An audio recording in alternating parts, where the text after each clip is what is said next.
Good afternoon, and welcome to the Accountability and Implementation Board meeting for the Blueprint for Maryland's Future. Call to order. Let's call the roll of those who are attending the meeting at this point in time. Ms. Executive Director, please indicate who's with us today on the board. Yes, sir. In addition to Chair Leggett, we have Vice Chair Kerwin and members Lynch, Manco, and Robinson. Okay, I assume that is a quorum.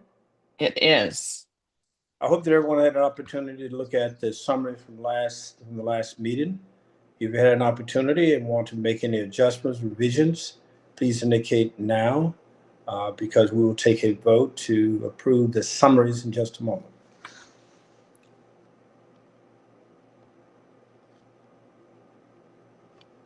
Seeing no revisions or changes, a motion to approve the summary. So moved. Move the second to the motion. I'll second it. Been moved and properly second. We're now prepared for the vote. In unreadiness, seeing no unreadiness, we will now proceed to vote. All in favor, please indicate by saying aye. Aye. Opposition? Hearing none, it is so approved. Let me again thank our staff for a great deal of work, and over the last month or two, we've had an awful lot of material that we've had to go through. The numbers of meetings, meeting with all of our partners, Executive Director Heiss, our attorneys, and staff, all of them. They put in an awful lot of work for a staff that is relatively small to accomplish so much in a relatively short period of time. So again, I want to acknowledge that and thank you for tremendous work and getting us to where we are today. We have a rather full agenda today. I see no changes for our agenda, so we're going to go immediately to our public comments. If we have anybody for public comments in the waiting room. We do have one person signed up, Mary Pat Fannin from the Public School Superintendents Association. And I see her joining now. Here we go.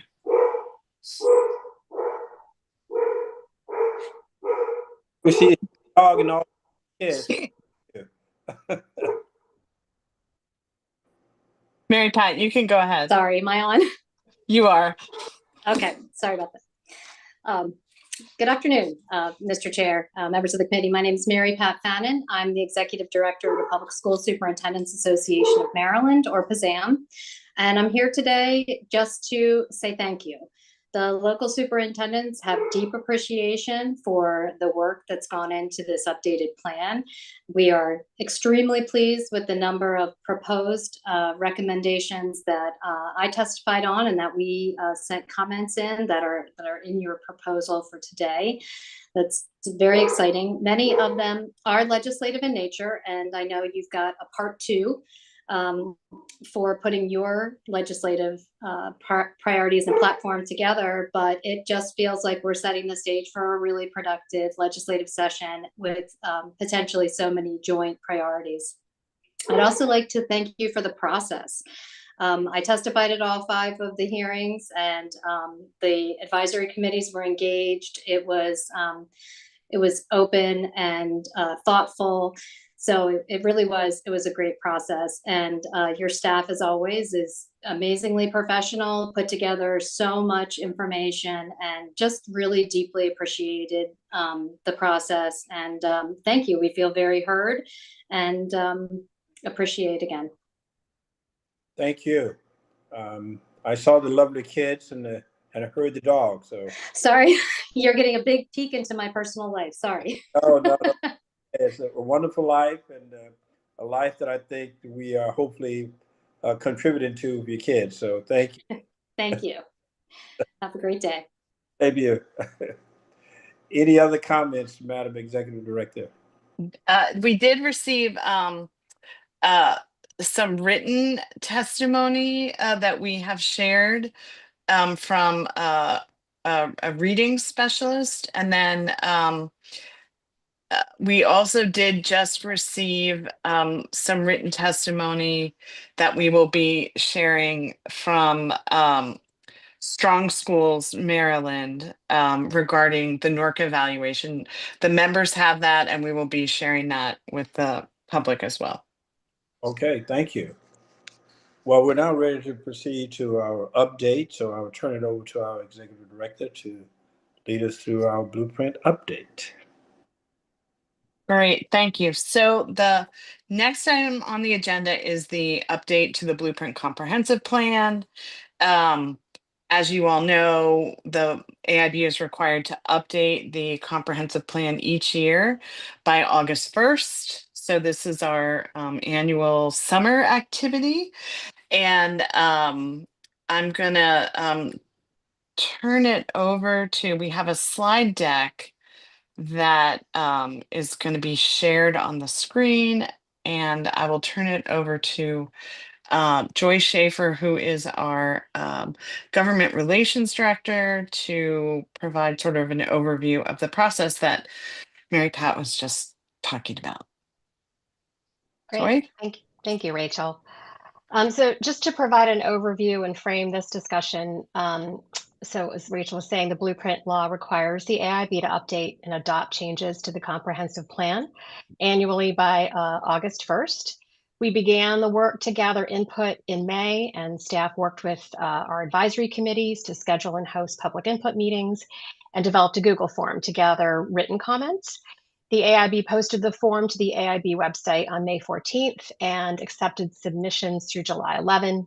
Advisory committees held public meetings through the month of June to collect input, and our communication strategy drove people to the Google form on our website.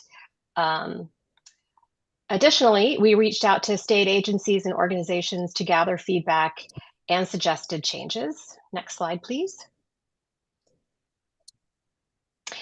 This slide outlines the steps that staff took to develop recommendations for updates to the Blueprint Comprehensive Plan.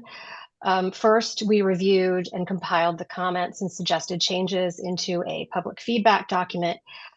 That's posted on the AIB website, and it's also linked here at the bottom of the slide.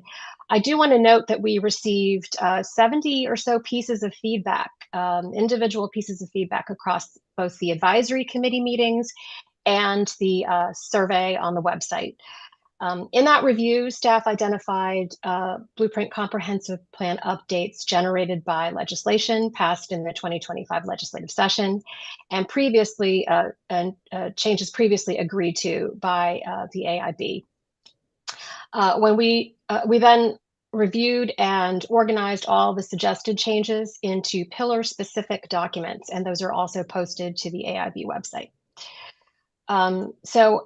In April, at the board's regular meeting, we presented in detail, thank you, next slide. In April, at the board's regular meeting, we presented in detail the legislative changes made this session affecting implementation. They're summarized on this slide. The Blueprint Comprehensive Plan materials for today's meeting include the document that's called 2025 Legislative and Previously Adopted Changes BCP Updates. This is included in your materials and of course posted to the, for the public, and as well as linked, you'll see at the bottom of the slide. The document provides the exact language proposed for adoption today that reflects the changes in statute generated by the 2025 session. And the format gives you the ability to see how the new language will appear in the final updated comprehensive plan. Next slide, please.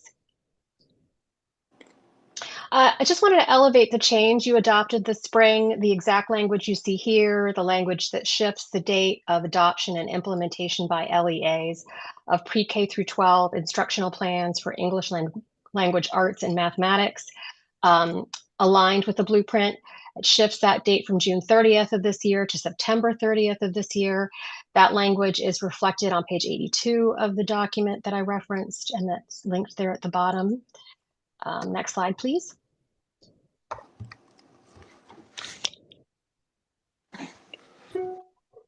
Thanks.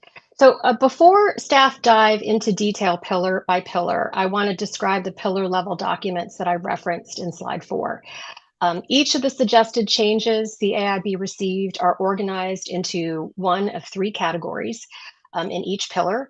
Recommended changes, requires legislative action, and the third is additional suggestions and recommended next steps. And recommended changes, those are changes, suggested changes that AIB staff recommend adopting, and staff have provided the exact language that would be updated in the Blueprint Comprehensive Plan. I'll note that in that document, or these pillar documents, that all new language is underlined.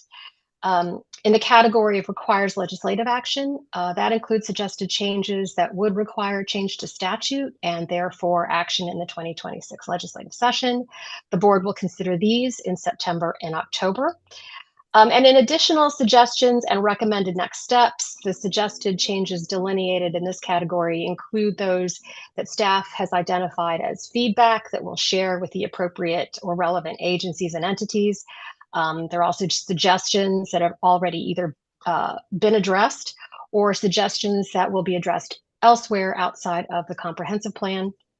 I want to note that this category also includes considerations or additional information that provide clarity or a better understanding related to the change that's suggested. And finally, for reference purposes, there's Appendix 1 in each of the pillar documents, and that includes all of the feedback we received for that pillar. So next, staff will be walking through each pillar-specific document. We'll be sharing our screen so everyone can see the proposed language, and that way we can make changes at your suggestion in real time.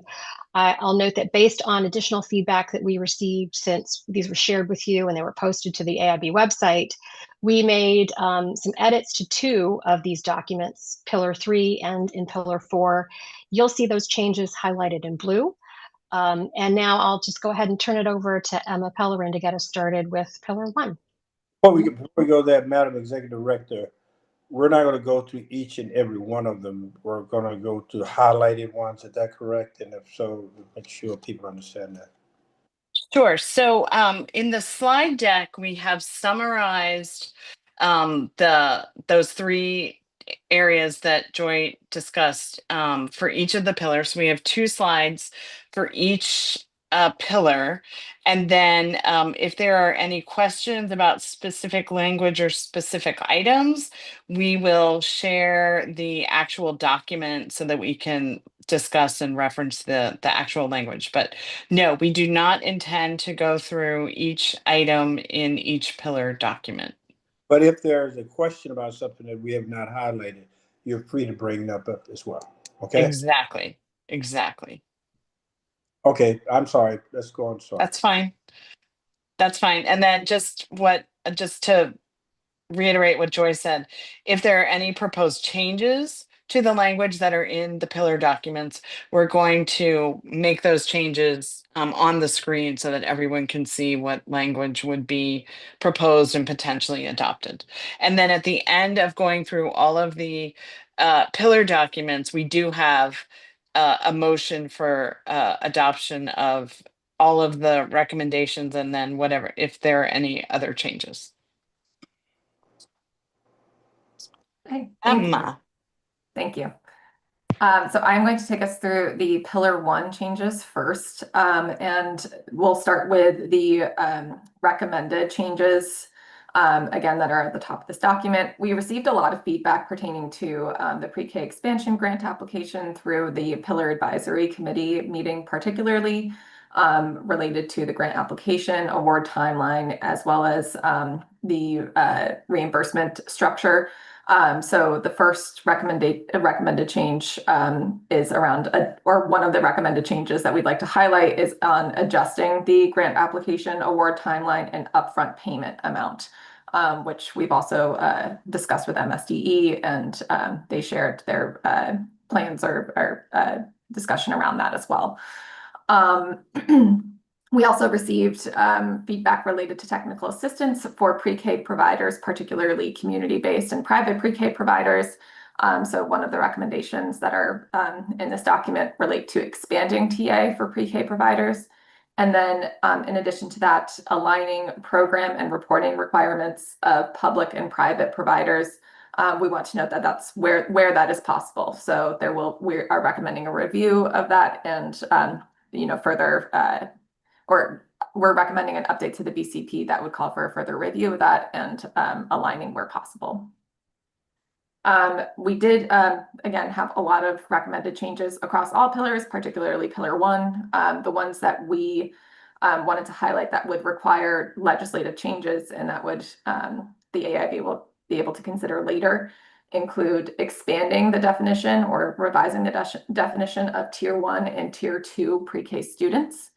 Just as a reminder, when we are talking about tier 1 and tier 2, we're talking about for tier 1 students who are from households that make up to 300% of the federal poverty level in terms of income, as well as students who are experiencing homelessness. And as of now, until the 25-26 school year in law, it's also students who have disabilities, as well as students from households where English is not the primary spoken language. In addition, we have changing or expanding uses for pre-K expansion grants that also requires a legislative change.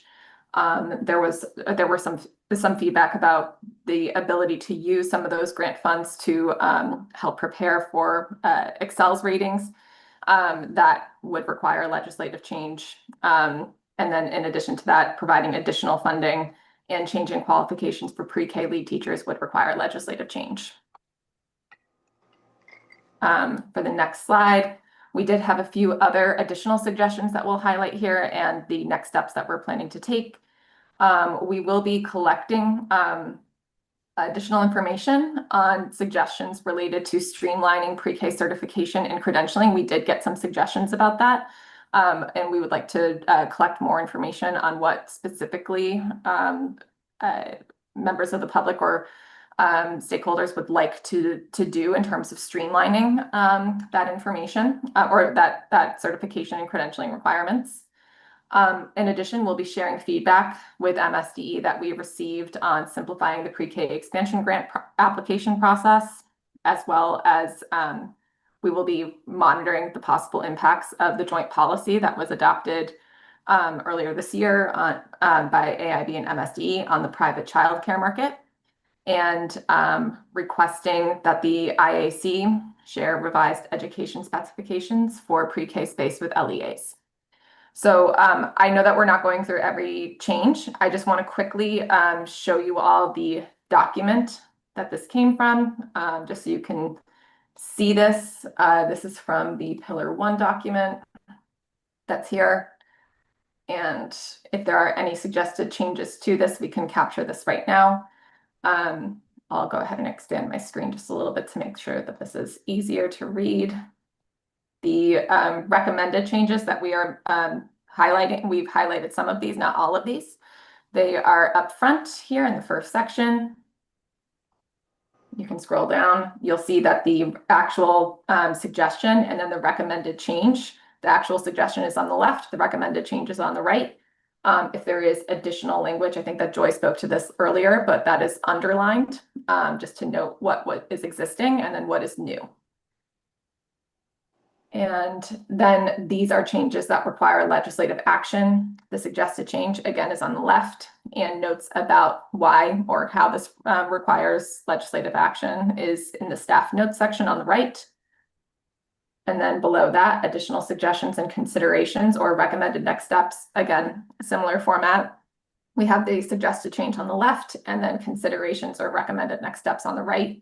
In cases where we have a lot of that, we've tried to group them into categories to make it easier to move through this. And then on the bottom, we have the appendix that Joy mentioned earlier, where we have the name of the participant, the category of the suggested change, if there's something that it aligns with, as well as the actual suggested change. So you can take a full look at all of these, and you'll be able to find them throughout the document as well within one of those three categories.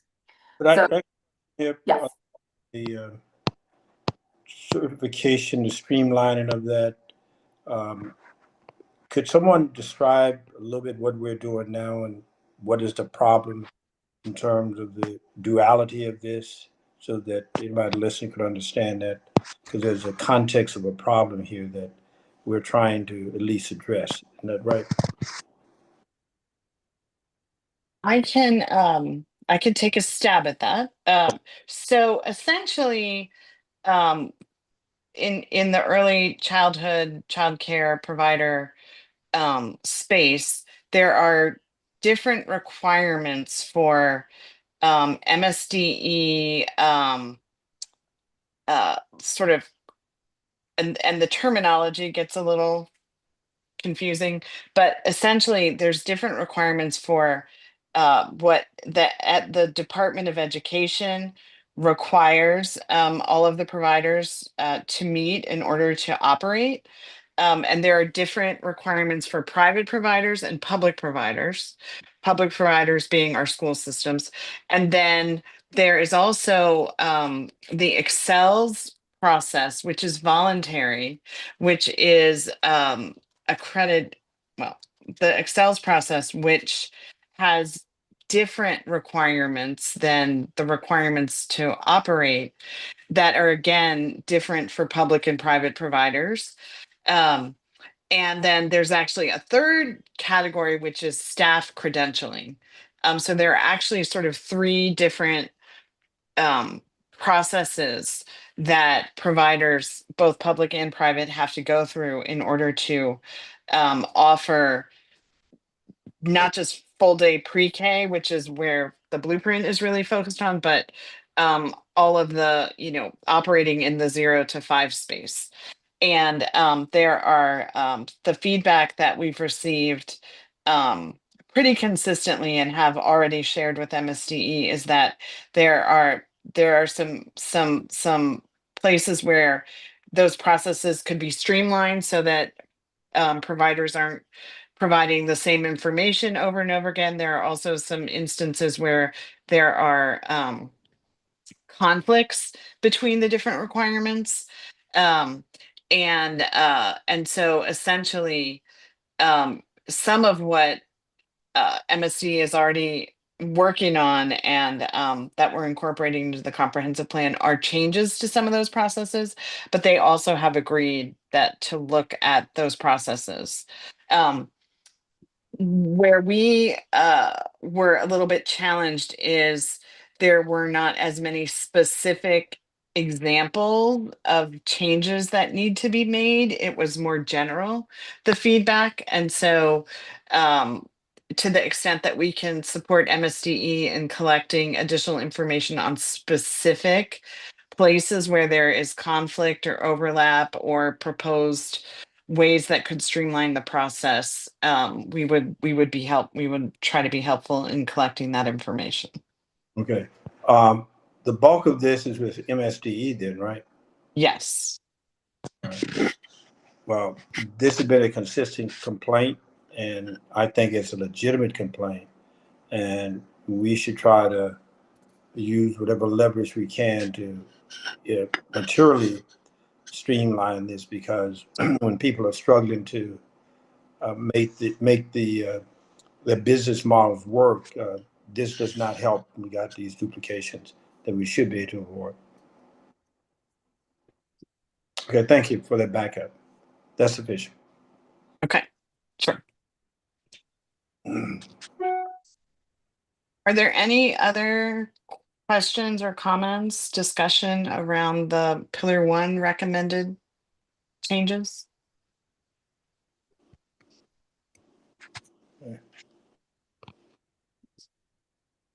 Okay, let's proceed on then. Okay, great. Okay, great. So for Pillar 2, we had quite a few recommended changes, in particular for this pillar. We won't go again through all of them, but the ones that we wanted to highlight include AIB and MSDE working to co-develop a clear and collaborative strategy to address the delayed implementation of collaborative time that resulted from this previous legislative session. In addition, clarify the national board certification requirement for principals applying to newly licensed principals beginning in July 1st, 2029. Now, it's been a topic of discussion, and that's something that we want to actually incorporate into the blueprint clearly, into the comprehensive plan. clarifying maintenance of certification salary increases associated with maintaining national board certification. We have updated language around that for Pillar 2 that we're recommending. In addition to that, including a multi-year continuum to provide training on specific topics to teachers in the new system of professional development that is designed by MSDE, and the LEAs are to provide that professional development to teachers. In addition, the AIB will commit to supporting research efforts on the effectiveness of national board certification and impact of teachers who have achieved national board certification on improving student outcomes. That is something we've heard a lot of feedback on and just wanting to learn more about this. So we are incorporating that into the comprehensive plan and clarifying that commitment. Identifying criteria and timeline for when the career ladder is well established throughout the state. That is something that the AIB is responsible for doing. So we are incorporating additional language related to that, or suggesting that be incorporated into the comprehensive plan. In addition to disaggregating teacher outcome data by role, in addition to demographics and LEA that the teacher serves at.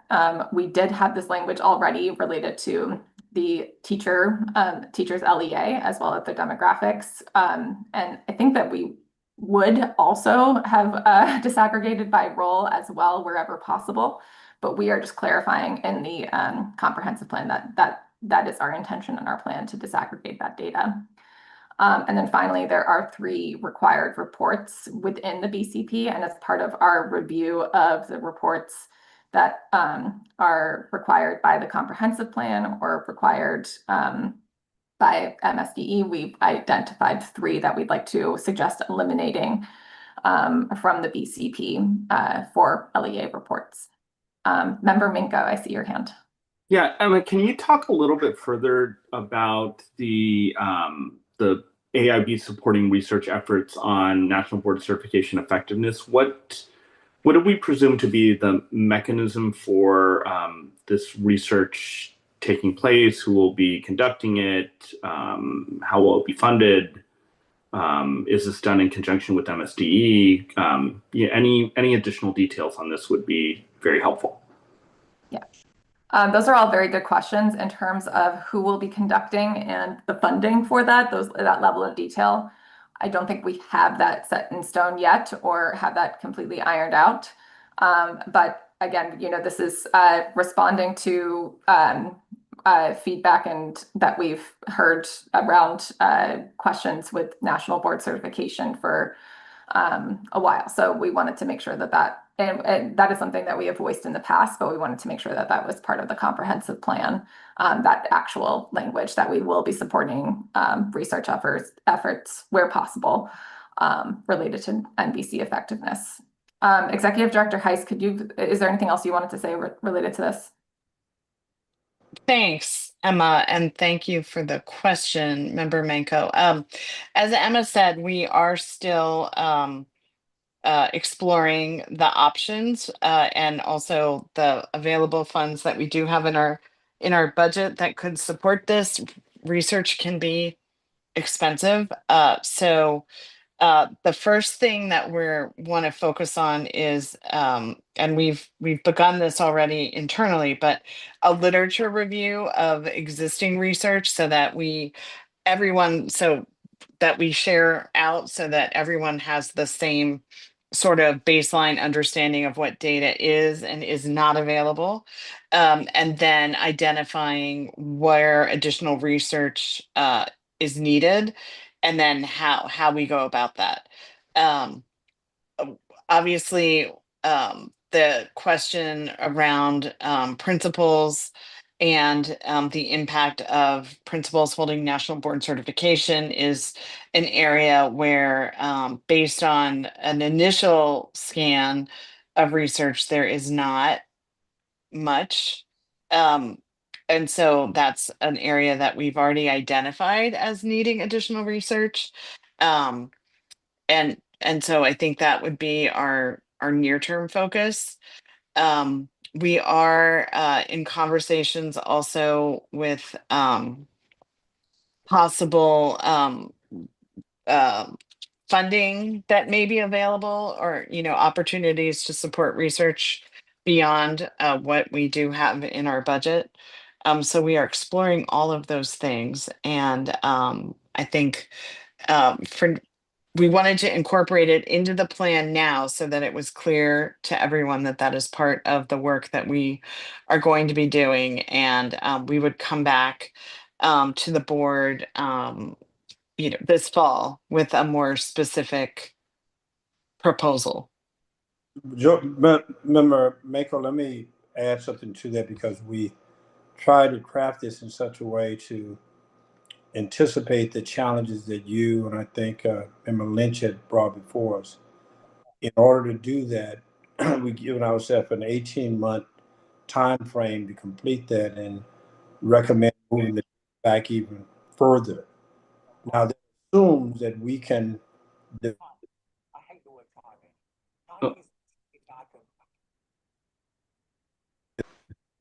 Would be helpful for us going forward. There's no assurances of that. Just mentioned the cost of the study, the factual background for how we would conduct that study, i.e., do we have sufficient material, locations?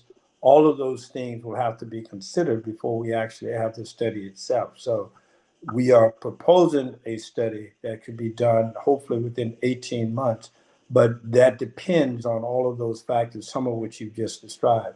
And if we cannot come up with that, I think I indicated very clearly to Member Lynch that we may not be able to go forward in the time frame that we suggested. So all of those preconditions that I've just described, we have to, in my opinion, come to grips with an understanding that we feel comfortable with that. So we will come back maybe in the fall and see how that plays out. And if we could get something that we think is appropriate, then I think we should move forward. But there's a time limit for completing this, time limit for moving it back, so that we can carefully consider all of those factors that I've just described. Understood. Thank you much. Okay.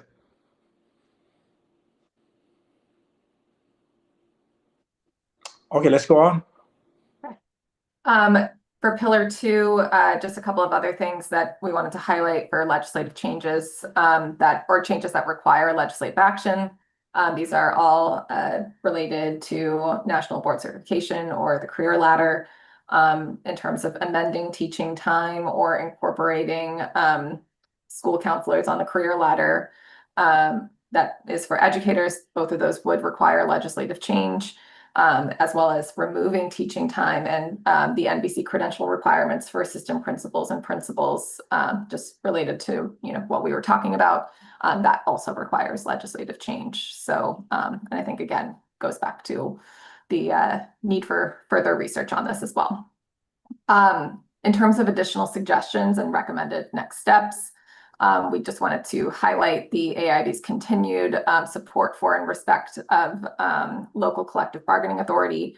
That is in the comprehensive plan, and the comprehensive plan does recognize where collective bargaining is needed, where it's not specified in law, and identifies that in multiple places throughout the plan. We recognize that and just wanted to reaffirm that as well and highlight that in this presentation. Does anyone have any questions about the recommended changes for Pillar 2 or any suggested changes? We can bring up the Pillar 2 document if that's the case. Okay, let's proceed then. Okay. For Pillar 3, we have fewer recommended changes compared to Pillar 2 by far. There were actually just 2, and one that we'll highlight here. We've received this recommendation to update the scope of professional development for school and career counselors to include training in ableism. Right now, the language relates to professional development for ensuring that implicit or explicit bias is not doesn't occur. And so we are explicitly also including ableism as something we think that that professional development for counselors should include. And In terms of changes that require any legislative action, these include extending the minimum 4-course dual enrollment policy for college and career readiness ready students beyond the 2026-27 school year. That is when that policy is set to expire right now for the minimum number of courses that LEAs have to ensure students are provided for dual enrollment, and extending that would require legislative change. We also had some suggestions related to the tuition models for dual enrollment and modifying the career ladder to include funding incentives for teachers to achieve master's degrees to help them in teaching dual enrollment courses. Again, those would require legislative action. We had a few additional suggestions and recommended next steps that we wanted to highlight as well. We are suggesting that we maintain the current name of Pillar 3. It was suggested that it be changed to College and Career Preparation. We suggest that it stays as College and Career Readiness to highlight the intent of this pillar in this work for all students to ensure that they're college and career ready. And that is the vision for the blueprint overall as well. Updating local career counseling agreements. We received feedback around accountability and transparency, as well as communications for local career counseling agreements. We want to note that all partners, we know that all partners enter into these local career counseling agreements, and those can always be updated. So to ensure that there's greater transparency and clarify expectations around communication related to the partners in that career counseling agreement. The dual enrollment work group does plan to discuss the alignment of high school professional development and available certification pathways to teach dual enrollment classes. That was one suggestion, to expand the number of certification pathways and to also enhance professional development around dual enrollment instruction. And we are also planning to share feedback with MSD that we received on expanding the number of indicators or the types of indicators of students who are college and career ready. And we are also sharing a suggestion with the CTE committee that we received for convening a work group that's focused on inclusive apprenticeship opportunities for students with disabilities. Any questions on these recommended changes or suggestions for changes that we should pull up the pillar document for? Emma, I just wanted to add one thing. We did add to the legislative, requires legislative action, an item to the Pillar 3 document that is not reflected in the slide deck. The CTE committee has requested that the Skills Standards Advisory Committee that is required by law be eliminated. So that is something that we have added to the list of potential legislative recommendations for the board's consideration this fall.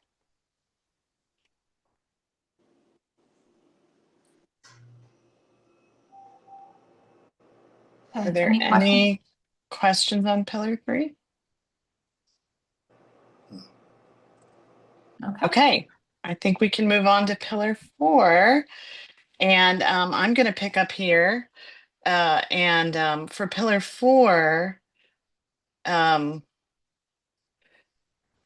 there are, in terms of recommended changes, the main recommended change relates to incorporating the special education work group's final report, as well as the addendum that was submitted in May into the comprehensive plan.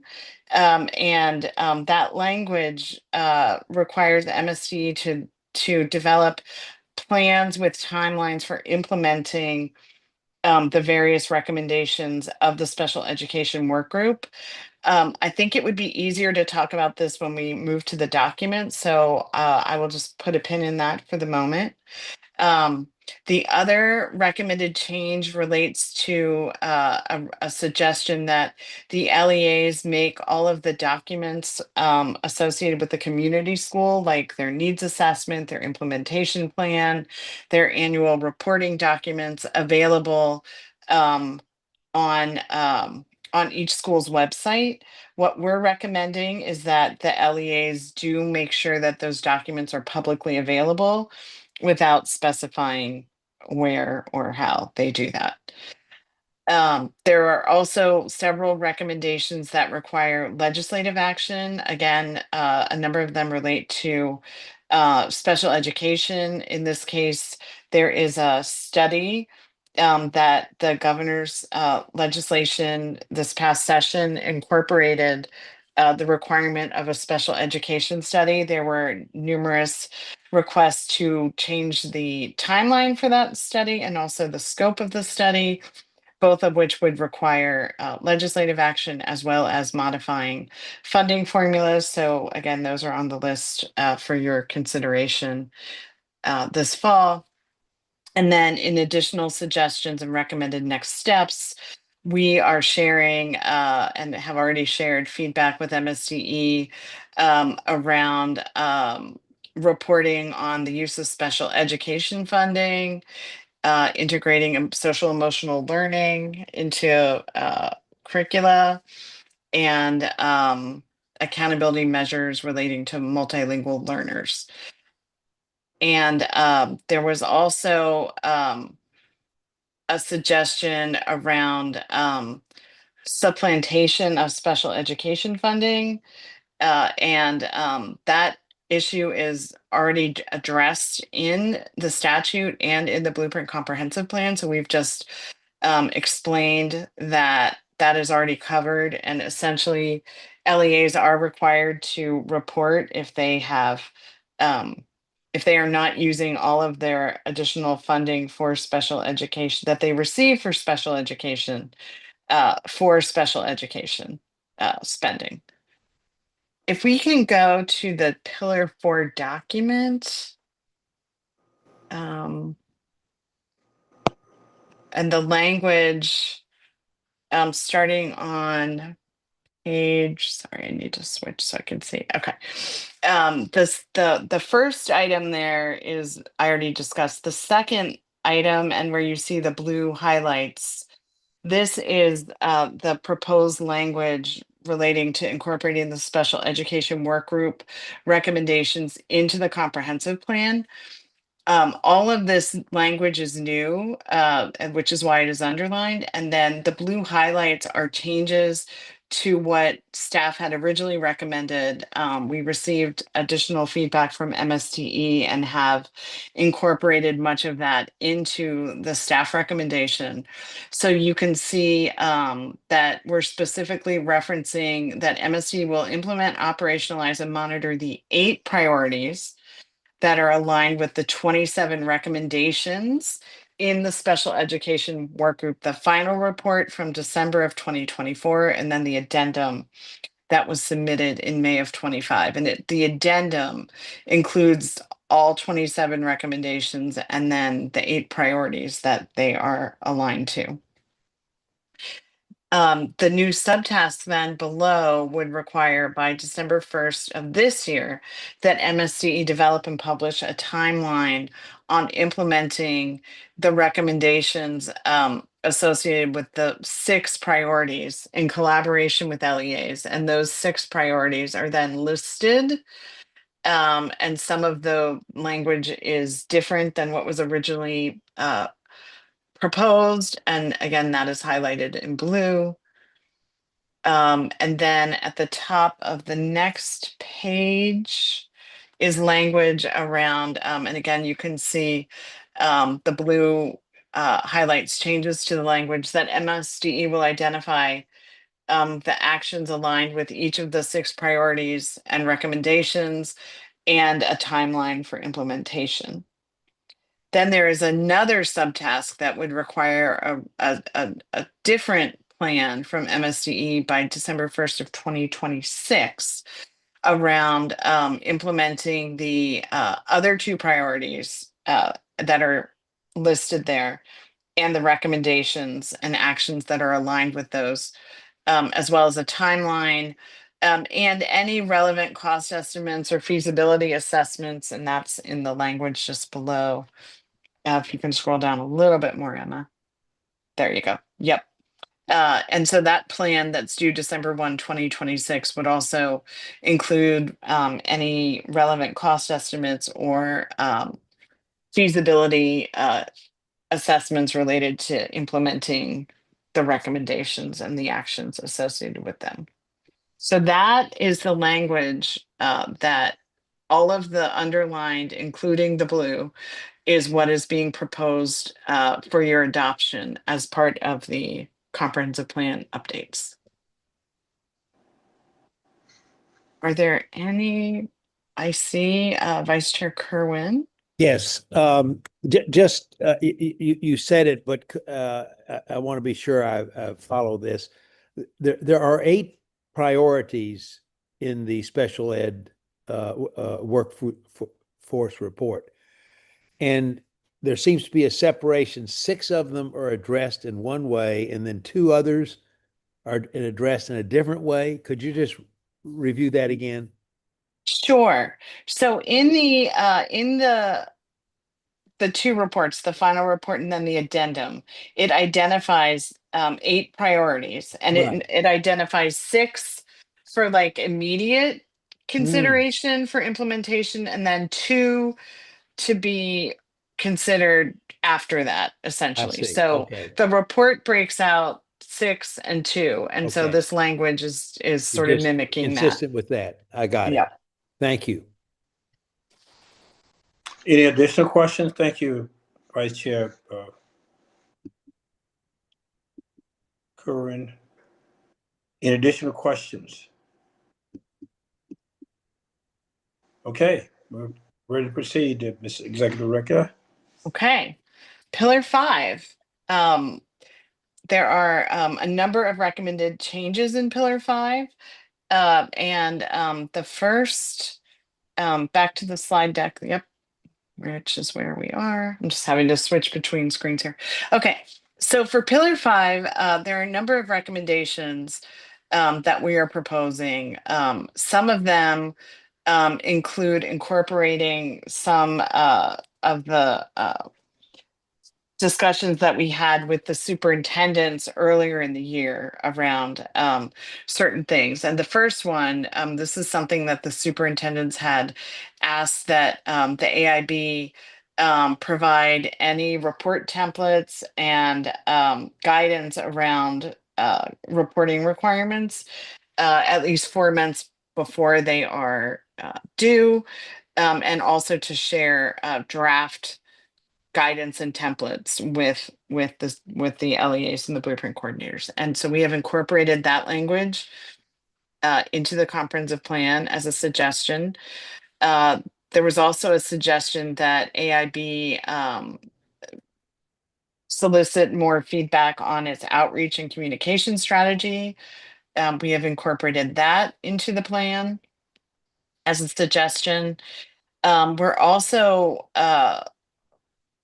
recommending modifying some of the existing language in the comprehensive plan to update it to reflect essentially the current state, which is for translation of materials into other languages than English. Under our website currently has the ability to translate anything that is actually on the website. There's a Google Translate button that can be used, but then we've also committed to providing guidance around how to have documents that are posted on the website that are not embedded in the website, how to use that software to translate other documents, including the comprehensive plan, into other languages, so that that will always be available to folks who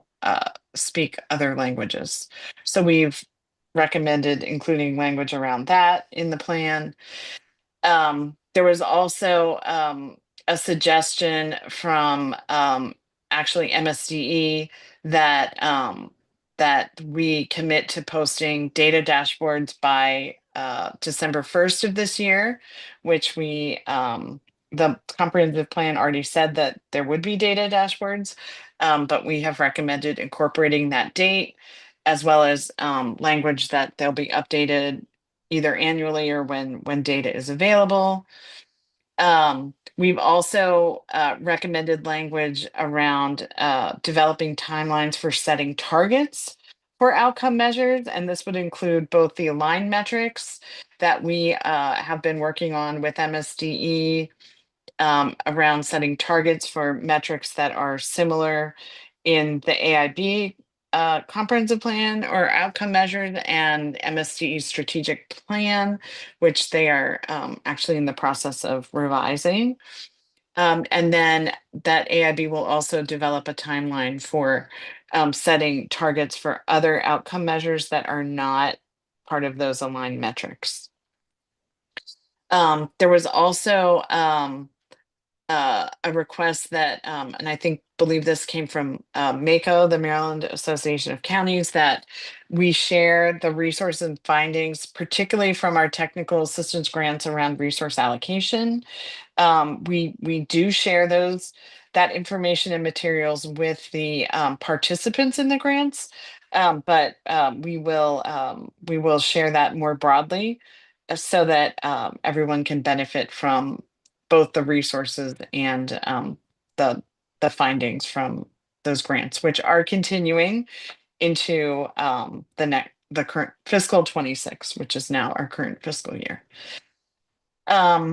We also are just adding more specific language around AIB disseminating best practices, programs, and resources to relevant agencies as we work to facilitate interagency coordination. And this would include the dual enrollment work group that was discussed in Pillar 3. That is a interagency work group that includes both state partners, MSD and MHEC, as well as AIB, and also local partners from higher education and from the school systems. And then there was also a suggestion that from MSDE that we post proposed amendments to the comprehensive plan and accept public comment on these proposals. And so we do post proposed changes to the comprehensive plan, but we do agree that that we can work to provide more time between when those changes are posted and available to the public to review and when the board actually adopts those changes. So that will require us to start this process earlier in the year in collecting initial feedback on changes to the comprehensive plan, so that we can then do a second round, essentially a public comment, before you all adopt the changes to the comprehensive plan, which does have that statutory requirement that they be adopted by August 1st. But we agree that that is something that the AIB should do, and we have recommended that. On the next slide, there are several suggestions that require legislative action related to Pillar 5. One of them is to remove Maryland participation in PISA, which is the Program for International Student Assessment, from the blueprint. That is something that is required by the blueprint law, and this was really to be able to compare Maryland student performance to systems around the world. But removing that requirement would require legislative change, as would removing any statutorily required reports that, as Emma mentioned earlier, we have recommended deleting those reports that are not in statute, but are in the comprehensive plan. But to go further would require statutory change. There is also the LEAs have proposed that the minimum school funding requirement be calculated in the aggregate rather than by each funding formula, and that is in statute, so that would require change in law, as would any changes to foundation funding and the foundation formula. And then finally, there's a number of feedback that we're going to be and already have shared with state agencies and our partners around communications with MSD around the expert review team process. And then we also are not putting this in the plan, but the AIB is going to, as you have up to now, continue to provide flexibility to LEAs in implementing the blueprint where possible and where within our authority and not required by statute in terms of considering providing that flexibility. And then I already talked about the outcome measures in the AIB in the comprehensive plan. There are a number of suggested changes to the outcome measures that already have been adopted. Many of them relate to students with disabilities that staff is going to review, and if there are any proposed changes to those, bring those back to the board for consideration. And then finally, there was a request that the LEAs actually develop and share with the public one pagers on blueprint funding. And rather than have 24 LEAs do that, we are proposing that the AIB would go ahead as we're doing our one pagers, and Archie is going to talk about that a little more when we get to the communications and outreach update, that we include that in the materials that we are creating. That covers pillar 5, at least at the high level. Are there any questions? Discussion? Are there questions or comments? Yeah, Yes, Chair I'm Kerwin. sorry, I was trying Vice to Chair. raise my Oh. the hand You electronic. can raise your actual hand. Okay, good. I'm glad. I was trying to find the electronic one and I couldn't. I just wanted to, Mr. Chairman, make a comment about how impressed I am and appreciative I am for the way the staff has gathered this data and then presented it to us in a way that is easy for us to understand exactly what's being recommended. Also, the fact that we got this material so far in advance of the meeting that we had an opportunity to interact with the staff about these recommendations and in some cases suggest some changes to them. So I just think they've done a wonderful job, and the process from my perspective has worked extremely well. And it took a lot of thought and effort to get this presented in the way it has been, but I think it's been extremely effective. Thank you. I concur with your comments. Any other questions or comments? Let me also say, I think we should have probably said that up front, that there are a number of suggested ideas and changes that should go into the update. All of those are not fully considered or added. There are some, as indicated in the presentation, that are now subject to a legislative change by the General Assembly. But it also, we do not place everything in terms of suggestions and ideas, those may be dealt with separately. We'll try to give some feedback to those throughout the year. So this is not the total of adjustments or changes that we may make, ideas that may come up.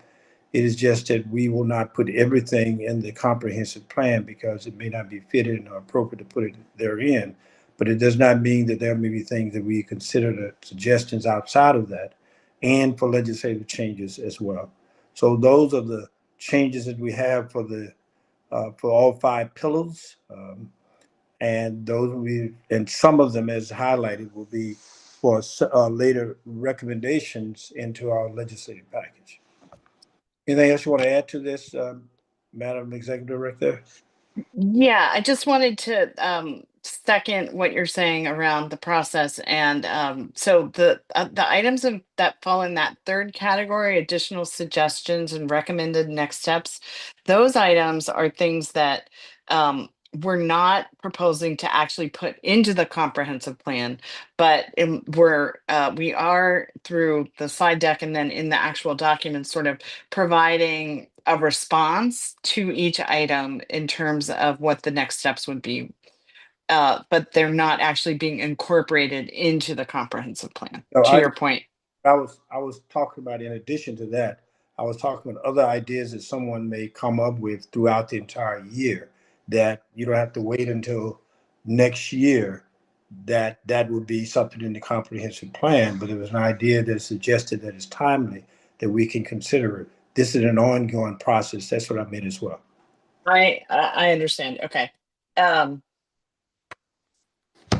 Thank you. And then Emma, if we could just go to the next step slide really quickly, and then we can go to the motion. I just wanted to sort of, once these changes are adopted, the next steps are going to be that we will be posting a document that includes all of the adopted changes to the comprehensive plan, sort of in an interlineated sort of track changes mode, so that the entire document with the changes will be available on the website.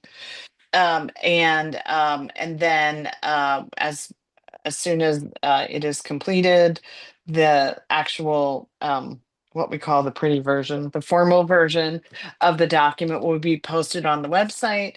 And beginning with the September board meeting, the board will be considering the recommended changes that require legislative action. Okay. So if you would like, I could read the motion if you're ready for that.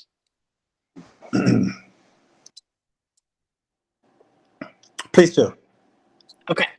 The motion is to approve the 2025 updates to the Blueprint Comprehensive Implementation Plan as set forth in the recommended changes contained in the Pillar 1 through 5 documents and the 2025 legislative and previously adopted changes document. So all those documents that we have been referencing, and further delegates to the executive director the authority to make technical or non-substantive changes to the Blueprint Comprehensive Implementation Plan.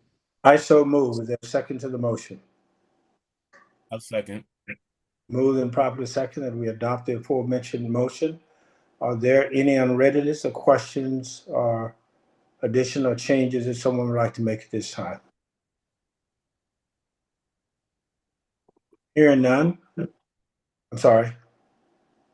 Hearing none is moved and properly second. Ready for the vote? All in favor, please indicate by saying aye or raise your hands. Aye. Aye. Aye. Any unreadiness? I'm sorry, any negative votes on the motion? Okay, the ayes have it. Thank you. Let's move on to, I guess we're next with the state agencies. Yes. Before we go to the state agency, why don't we take a 10-minute break? It's 2:12 at my time. Pick up at 2:25. Take about 13 minutes, okay? And we'll proceed. All right. Thank you.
Are we all back?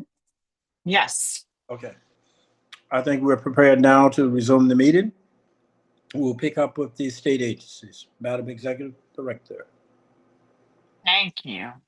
There are two state agency plans that had not been recommended for approval yet, and we have both of those for your consideration today: the CTE committee and the Juvenile Services Education Program. I'm going to turn it over to Emma Pellerin, the Accountability Director, to describe those two plans and the recommendation for approval. Thank you. As noted, we have our final two plans from the state agencies to recommend for approval.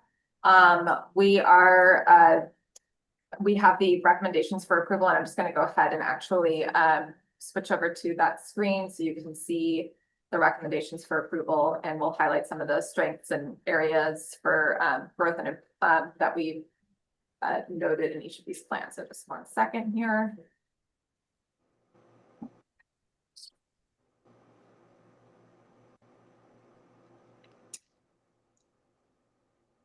So by now, I am sure that these look very familiar to everyone since you've had to go through quite a few of these over the last couple of years. So I'll just remind everyone again that each recommendation for approval includes a description of the review process, as well as the links to the original submission for each plan, and the updated responses, as well as the requests for updated responses, so you can follow through with that process. For the juvenile services plan, we do have an additional link to their comprehensive literacy plan as well. Similar to the LEAs, they also submitted a literacy plan along with their blueprint plan for review, and that is part of the recommendation for approval today. So we wanted to, and that is something that we have also described here. Before I move on, AIB did share the comprehensive literacy plan with MSDE for review, and MSDE requested that MILE, the Maryland Initiative for Literacy and Equity, review the plan, and they subsequently requested revision to the plan, which JSEP accomplished and submitted, and MSDE has now recommended that the updated literacy plan be approved. So just a few areas of strength that we wanted to highlight from this plan included parent and student engagement. The plan noted that there are regular events and forums that provide an opportunity for a platform for inclusive and diverse voices. In addition, we wanted to note the integration of a dedicated social worker position, and that is an indicator of how JSEP is continuing to recognize the increasing complexity of mental health and behavioral health needs of students. And we think that's very important. So we wanted to highlight that. Another strength included the multilingual learner training that has been provided for non-ML teachers as the area of strength, as this equips all educators to support multilingual learners, while also enhancing their cultural competence and awareness. A few things that we wanted to highlight for areas for further growth from the plan submission. We know that JSEP is focusing on increasing the number of nationally board certified teachers. We wanted to highlight the need for continuing those efforts. It's something that they are we know will help to continue to build instructional capacity, in addition to retaining those teachers and bringing them in for high need subject areas. We also wanted to note that JSEP continues to grow and consistently using data analysis as part of their plans to identify meaningful trends between and within student groups.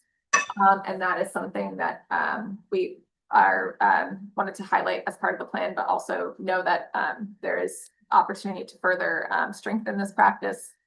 And finally, in regards to their literacy plan, they are clearly emphasizing evidence-based approaches that are supported by targeted professional development for teaching staff, and developing more inclusive approaches will help ensure that every student is supported in emerging strong literacy skills. Does anyone have any questions about the areas of strength or areas for growth that were highlighted here, or about JSEP's plan in general?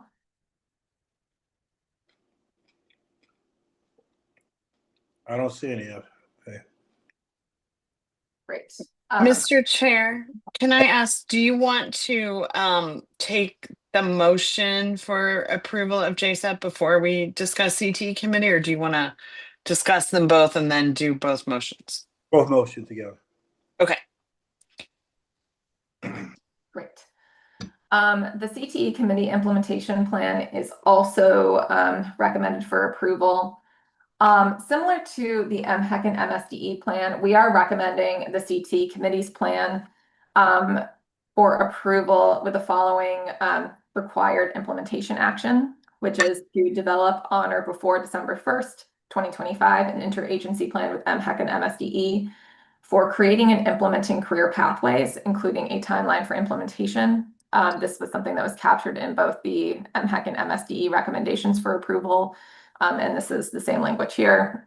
We just wanted to remind everyone of that as well. And some of the work that the CT committee has already committed to as part of their plan will certainly help those efforts. So I'll just scroll down here, again, noting the original submission, the request for revision and updated responses that are linked. Overall, we wanted to highlight that this plan makes it clear the committee and its staff have reflected on their role in blueprint implementation and the significant role that the CT committee plays in the Pillar 3 work in particular. That is evident throughout the plan and their approach to the committee's work and purpose. The committee plans to conduct landscape analyses that will elevate strengths and weaknesses of the statewide CTE system. We wanted to highlight this because this will help to develop, it will help in the development of an implementation of a strong CTE statewide framework that the committee is responsible for developing and implementing, or responsible for developing. In addition, going back to the implementation action that I highlighted just a couple of minutes ago, the committee has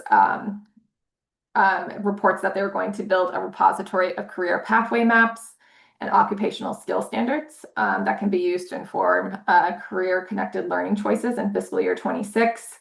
And we think that this will definitely be useful in informing this interagency plan that they are responsible for developing alongside MSDE and MHEC. In addition, the updated response notes that they're using findings, that the committee will be using findings from expert review team visits that they are also responsible for conducting to build a more complete and grounded understanding of how CTE is being implemented across Maryland. Again, this is something that will be helpful with the development of the CTE framework, and this is the visits will help understand how CTE is being implemented at the state and local levels. In terms of continued areas for growth, we just wanted to note the committee's the opportunity for the committee to consider how it is best coordinating entities at the state level, including K-12 education systems and institutions of higher education, the Department of Labor, and the business community, in order to develop and implement CTE and apprenticeship systems that prepare students for careers of the future. We also noted that the committee said that they will is and will continue to be actively supportive and nurture the development of relationships and learning opportunities with the business community. And we wanted to note that the committee could consider helping these agencies identify topics for learning opportunities. So we think that this is something the committee should consider. In addition, the committee should continue to explore opportunities for supporting local workforce development boards that are involved in their local career counseling programs.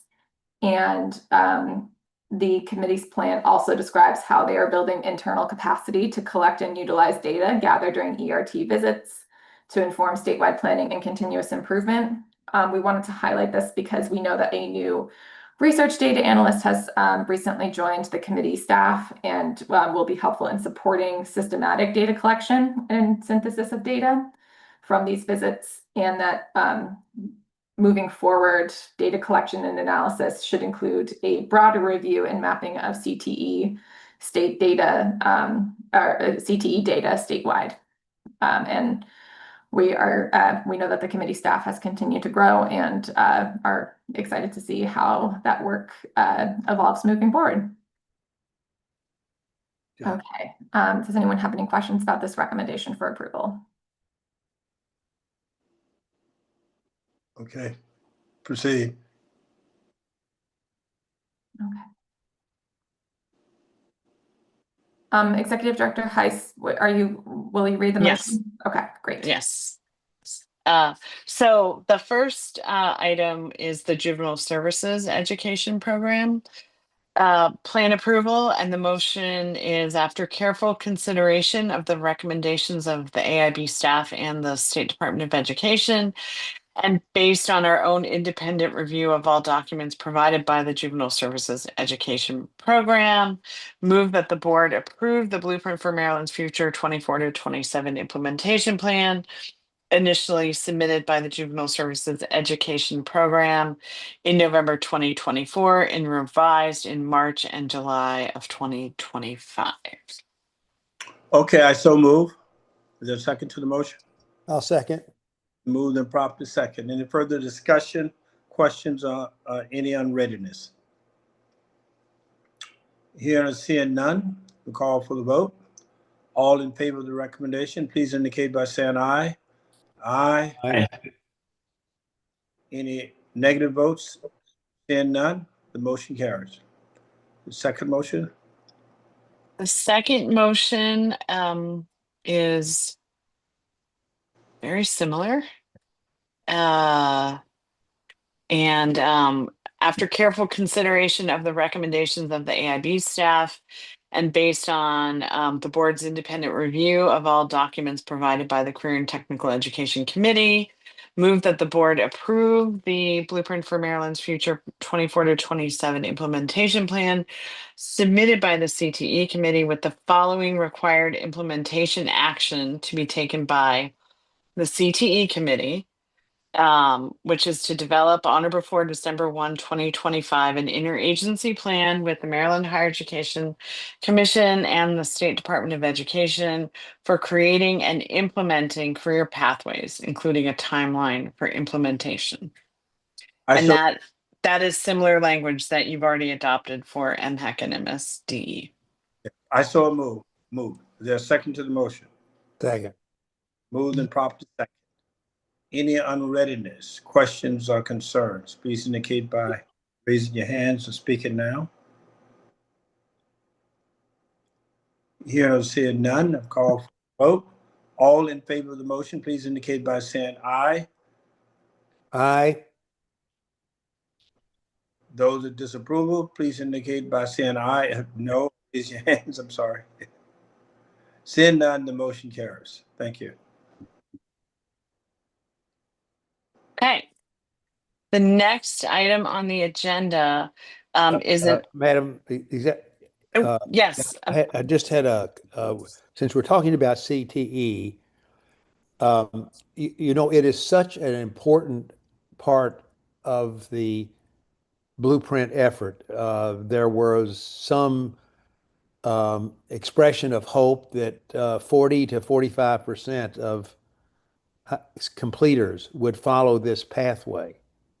That's, and we spend so much time on the LEAs, and yet we're thinking that, and they play a role, of course, in the CTE, but that CTE is going to produce a very significant proportion of our completers if plans proceed as we hope. Now we're having a meeting with each of the LEAs at some point to discuss progress. Wouldn't it be wise to have some kind of similar session with the CTE to assess their progress because they, as I say, they're playing such a significant role in in our completion plans, or will that take place when we review the LEAs? No, I think that that's a very timely question because uh, obviously at the staff level, we are meeting and following up, checking in with state agency folks on a regular basis. But we were thinking about similar to the progress conferences that Right. the board is going to be holding with the LEAs this fall, that once we get those done, that we could then schedule similar type meetings with the state partners, Including CTE. including CTE committee. Okay. Yes. Okay, well, I would encourage that. I think it would be a healthy thing for us to do. Excellent. Okay. Thank you. A question, comment? Any further comments or questions? Okay, let's go to the next item, Madam Executive Director. The next item on the agenda is the MSD expert review team deployment plan. And this is something that MSDE is required to submit annually to the AIB for review and approval. And I will ask Rachel Amstutz, the policy director, to go over our review of the plan and the staff recommendation. Rachel? Perfect. Thank you. Good afternoon. We are very excited to bring this update to you and to share the findings of our review. We can go to the next slide. The main highlights for the expert review team deployment plan for this year are that it maintains the similar focus that has been established in the past year on literacy and mathematics, but this year will expand to include middle schools in addition to the elementary school model. We also, they noted that they plan to visit around 150 schools this year in order to get to the goal of visiting every school within the blueprint implementation window. Included in that, or actually in addition to that, the law requires that juvenile services, all 9 of their programs, are visited by expert review teams, and that is planned to be done this year, which is in alignment with the requirement of the law to have it done by the end of this coming school year.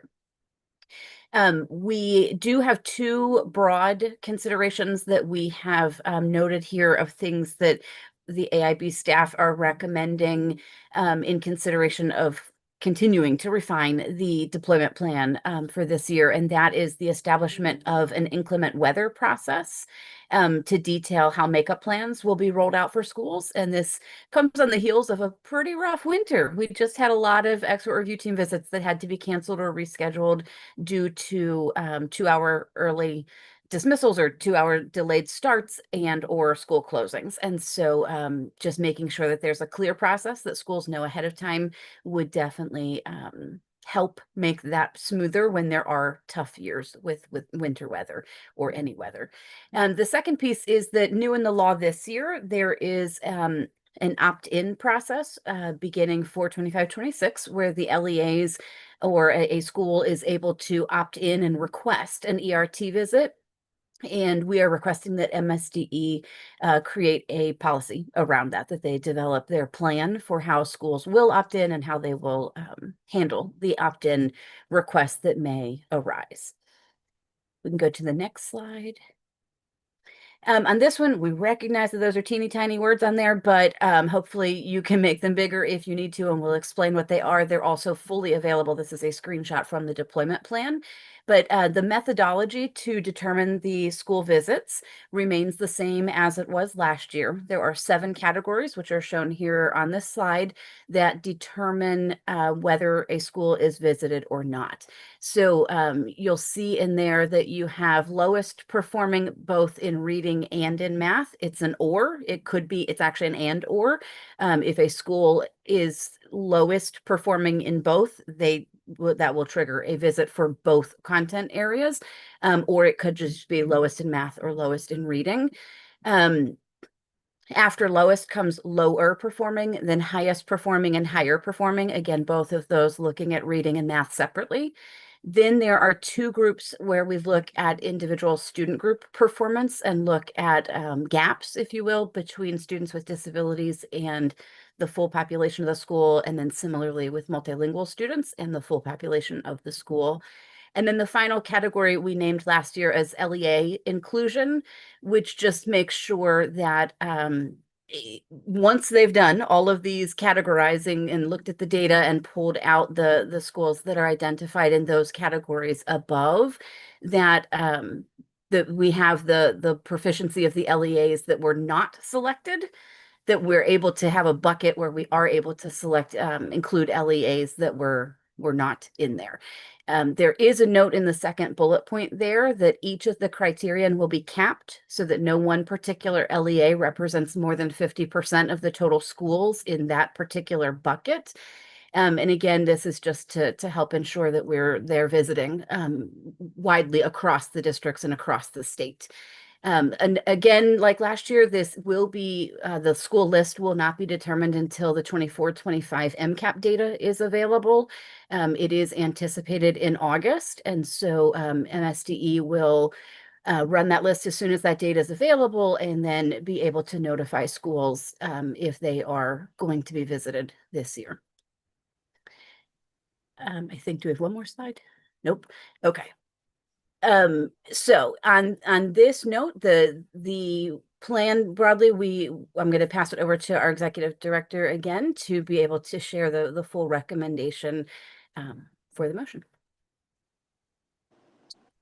Are there any questions? No. Okay. Are you ready for me to read the motion?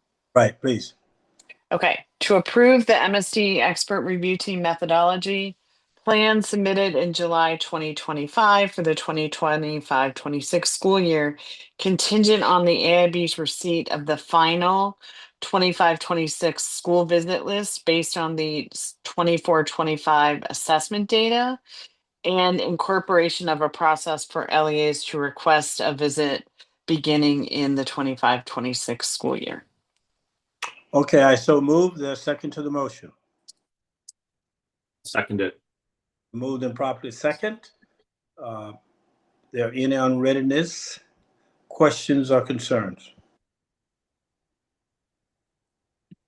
I had one question, just want to be sure, because part of the challenge, in addition to the actual visits, were the follow-up and the information provided as to the findings of the review team and whether or not that was done in a timely manner. Are there any concerns still outstanding related to that motion? There are, and I did want to. Rachel mentioned the inclement weather policy, which is a recommend. It's not part of the motion, but it is something that we have actually already shared with MSDE in terms of a recommendation that they do that. And then we have also requested additional information from MSDE around both the some information that wasn't included in the deployment plan that had been in previous years around the actual makeup of the ERT teams, the review rubrics that will be used for the visits, the follow-up plans after the visits are complete. And then we have also asked for the status of reports for the visits from the last school year. There are AIB staff have been reviewing the reports that have been completed from the 23-24 school year, and then those that are available from the 24-25 school year. But there are still many reports that are not available from this past school year. And so we are following up with MSDE on that. Okay, thank you.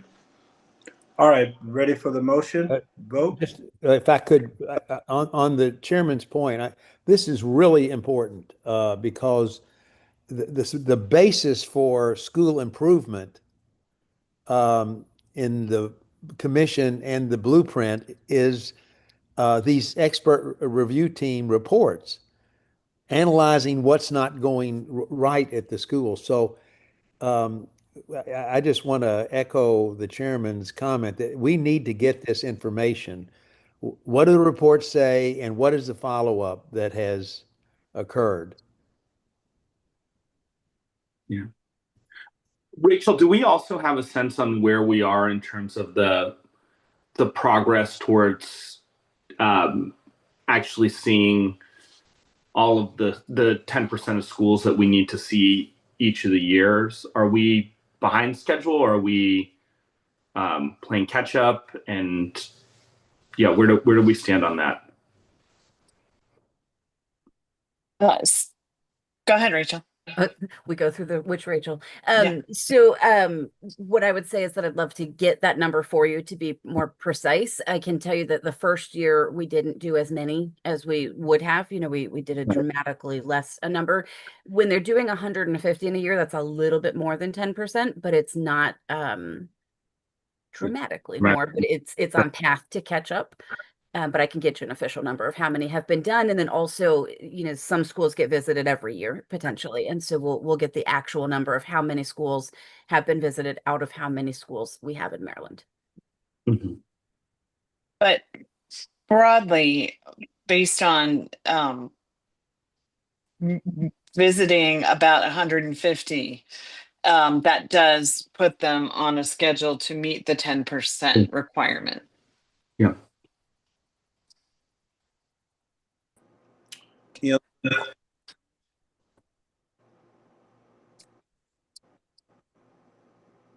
Okay. All in favor of the motion, please indicate by saying aye. Aye. Aye. Any votes of opposition? Seeing none, the ayes have it. Thank you. The motion is approved. Right. The next item is an update on the career ladder submissions. As you all know, the next round of career ladders, particularly focused on level 4, were due on July 1st. And I will ask Libby Diamond, our policy analyst for Pillar 2, if she could provide that update. Sure. Good afternoon. Okay, so an update on the career ladder submission. So as of today, we have received 24 submissions from the LEAs. 4 of these included pilot templates indicating that the LEA would like to participate in the AIB MSDE approved level 4 teacher pilot for school year 25-26. We did do preliminary review of the submissions. And during this review, we did request additional information from 2 LEAs to meet minimum requirements for a full content review. We did note that 12 LEAs will need to submit final signed agreements with their education association prior to the AIB staff sending them to this board for recommended approval. We will accept those documents as they come in. 5 of those 12 LEAs indicated that they are still in negotiations with their education association. So we will continue with content reviews of the submissions that we have throughout the rest of the summer and bring you guys some more information in September. Okay. And then this next slide is just an update on the review timeline And as Libby said, we are hopeful to bring the first round of staff recommendations to the board at your September meeting. And then I also will note that that the submissions that have the full submissions that we've received are posted on the AIB website. And as we receive the full submissions from other LEAs, they will be posted there as well. I think we had a question the other day. I think it was included just to be sure regarding Mako and its in that outreach. I didn't get the response from that indicated whether or not they were included. You thought that they were already included in the early discussion with Mako? I think that you are thinking about the NORC interim evaluation and the discussion we had around including local government officials as in that work. Is that what you're thinking of? Right. Okay. We can talk about that in a minute, but yeah, we are definitely including local government officials in the interviews and in the work around the blueprint evaluation. Okay. Maybe I got ahead of myself. Okay. I think you did. Yeah. I thought you were going to ask about the website posting. Yeah, well, I'm Okay. not. No problem. But if there are no questions on career ladders, we can actually move to the NORC interim evaluation plan. I have a question. Yes. So a moment ago you were saying that it looks like about half of the LEAs have fully submitted plans, fully executed plans. When you're providing feedback, are you providing feedback to all 22 that have been submitted or just to the 12 that are fully submitted?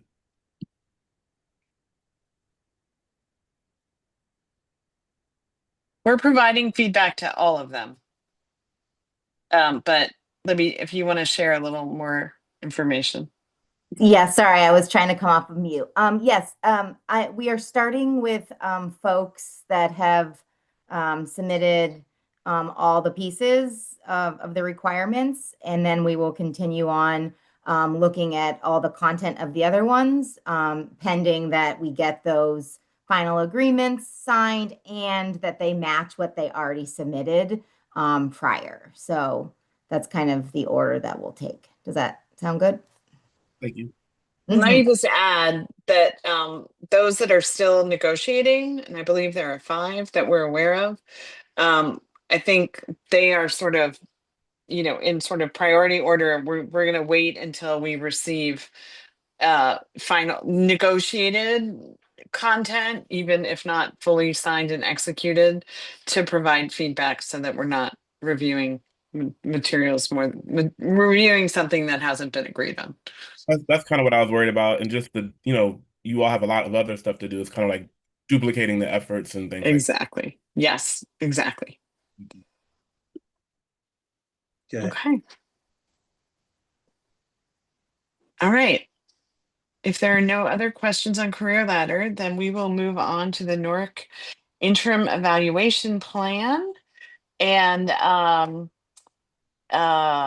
we do have, just as a reminder, we have a few little intro slides here, and I can do that while we're bringing our NORC partners into the meeting.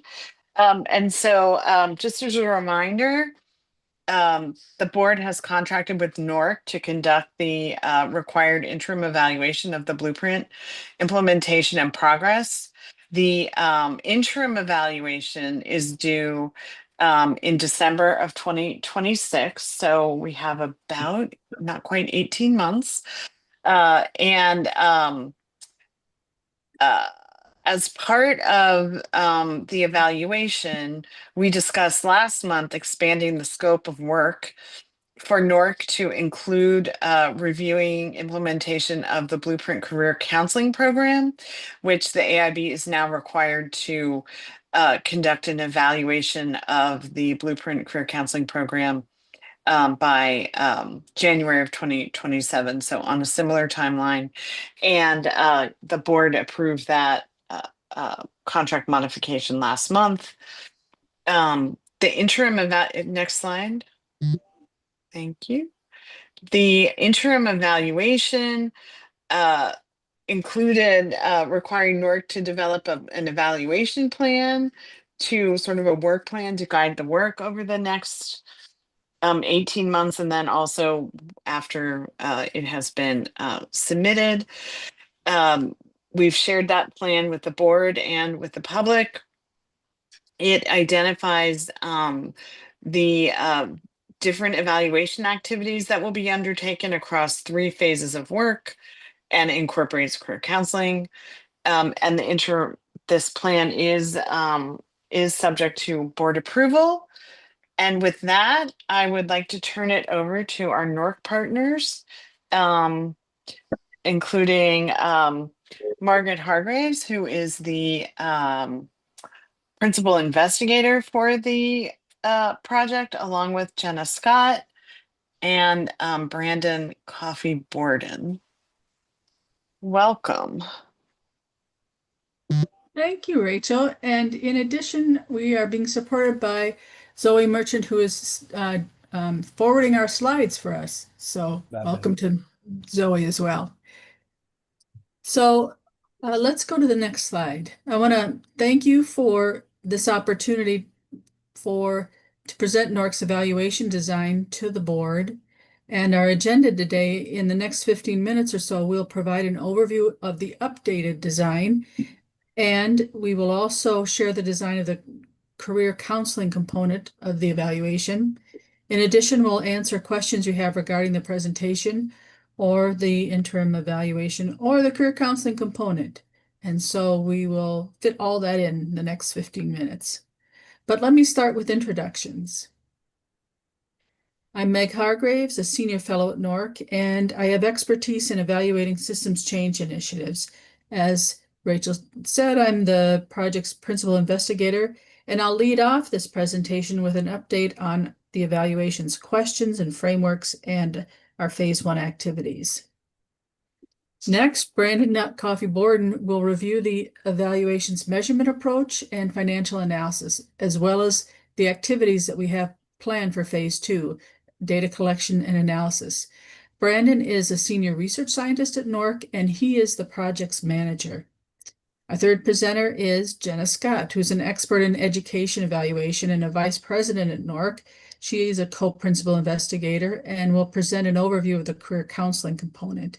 She'll also lead our question and answer session at the end of the presentation. Next slide. So in terms, we won't give you an overview of the whole evaluation. We did that last time, but let's give you an update in terms of what we've done in phase 1. So in phase 1, since the project started in March, the team has interviewed key interest holders, including AIB board members.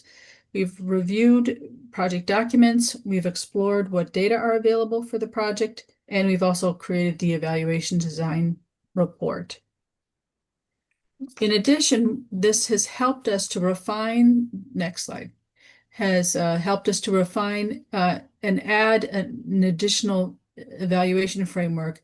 It's called the actor-based change framework, and it supplements what we've talked about previously. Previously, we mentioned that the blueprint's operating at 3 levels: local innovations and state level policies and governance that are operating within a larger landscape.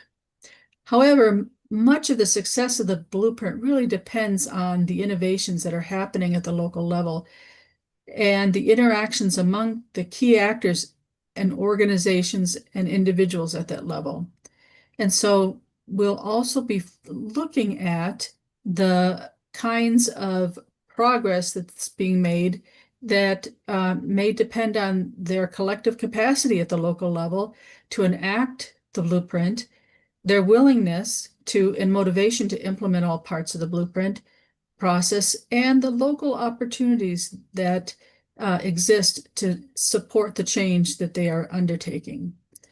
We'll also be using a systems change evaluation process, which is the next slide that you've seen before, that has 10 principles or phases, which really operates at 3 phases.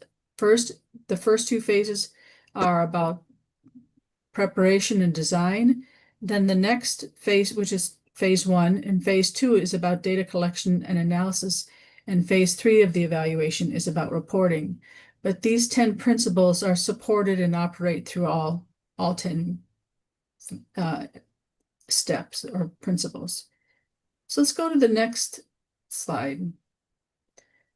You may recognize these. These are the 3 original evaluation questions that we have been asked to answer that focus on which components are on track to be fully implemented on schedule, what's been learned from this implementation process, and how has the funding been used to implement the blueprint strategies. So those are the original questions, and we're answering all of those, but we are supplementing them by using next slide, using our systems lens, our multi-level systems lens. We've added questions that say new to several areas. In terms of the development of educational innovations, we want to ask, who are the actors that are promoting these innovations at different levels, in different geographies, and with connections to different priority populations?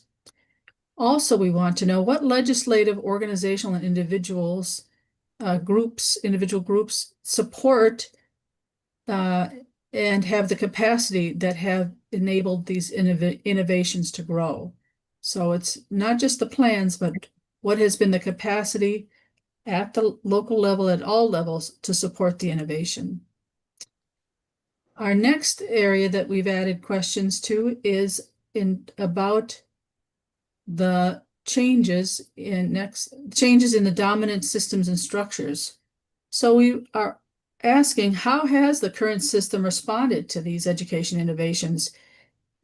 Has there been resistance, adaptation, or incorporation of these reforms? And partly that is based on understanding the interests of the key actors at these different levels, these different geographies, LEAs and other regions, and that have connections with different priority populations. And then at the same time, we are looking at the existing rules, laws, norms, and structures, and how have they maintained the status quo? Change is not just about implementing change, it's also about letting go of existing patterns. And so we're very interested in that as well. So next slide. What's important when we look at these 3 levels is understanding the influence of macro level trends and external pressures on this initiative. And so a new question we are asking is, what kinds of external shocks or pressures are either helping or hindering the blueprint's implementation? And how have these shifts, for example, in public opinions or values, how have they affected the landscape? Have we seen shifts in opinions that have affected what's happening with the implementation? One more area is when looking at the transition to a new multi-level education system, we would like to know, how have landscape changes at the larger level, how have they created windows of opportunity for reform in the education system?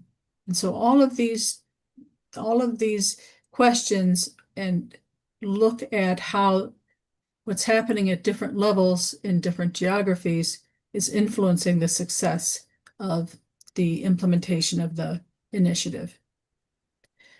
So that's a lot to look at, but it's important to understand these systemic issues and how they affect the implementation of this initiative. And so I turn next to Brandon, who will talk about how we're measuring this, how we're measuring these changes.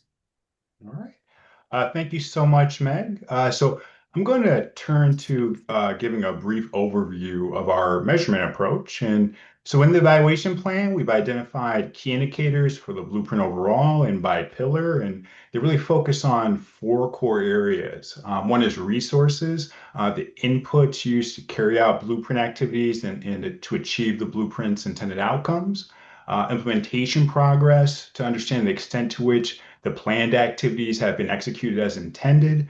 Outputs to understand what's been created or produced as part of the blueprint thus far. And then outcomes to understand what changes have occurred as a result of the blueprint to date. And in terms of an overall analytic approach, we've typically identified descriptive analysis or content analysis as appropriate to really summarize, organize, and describe what we're seeing in the data, and are committed as we move forward to disaggregating student data wherever possible by key characteristics, as well as disaggregating teacher and staff data by key characteristics as well. And then moving forward, we'll work with AIB to review the current list of adopted measures and then make recommendations for the future. Next slide. All right, now turning to the financial analysis.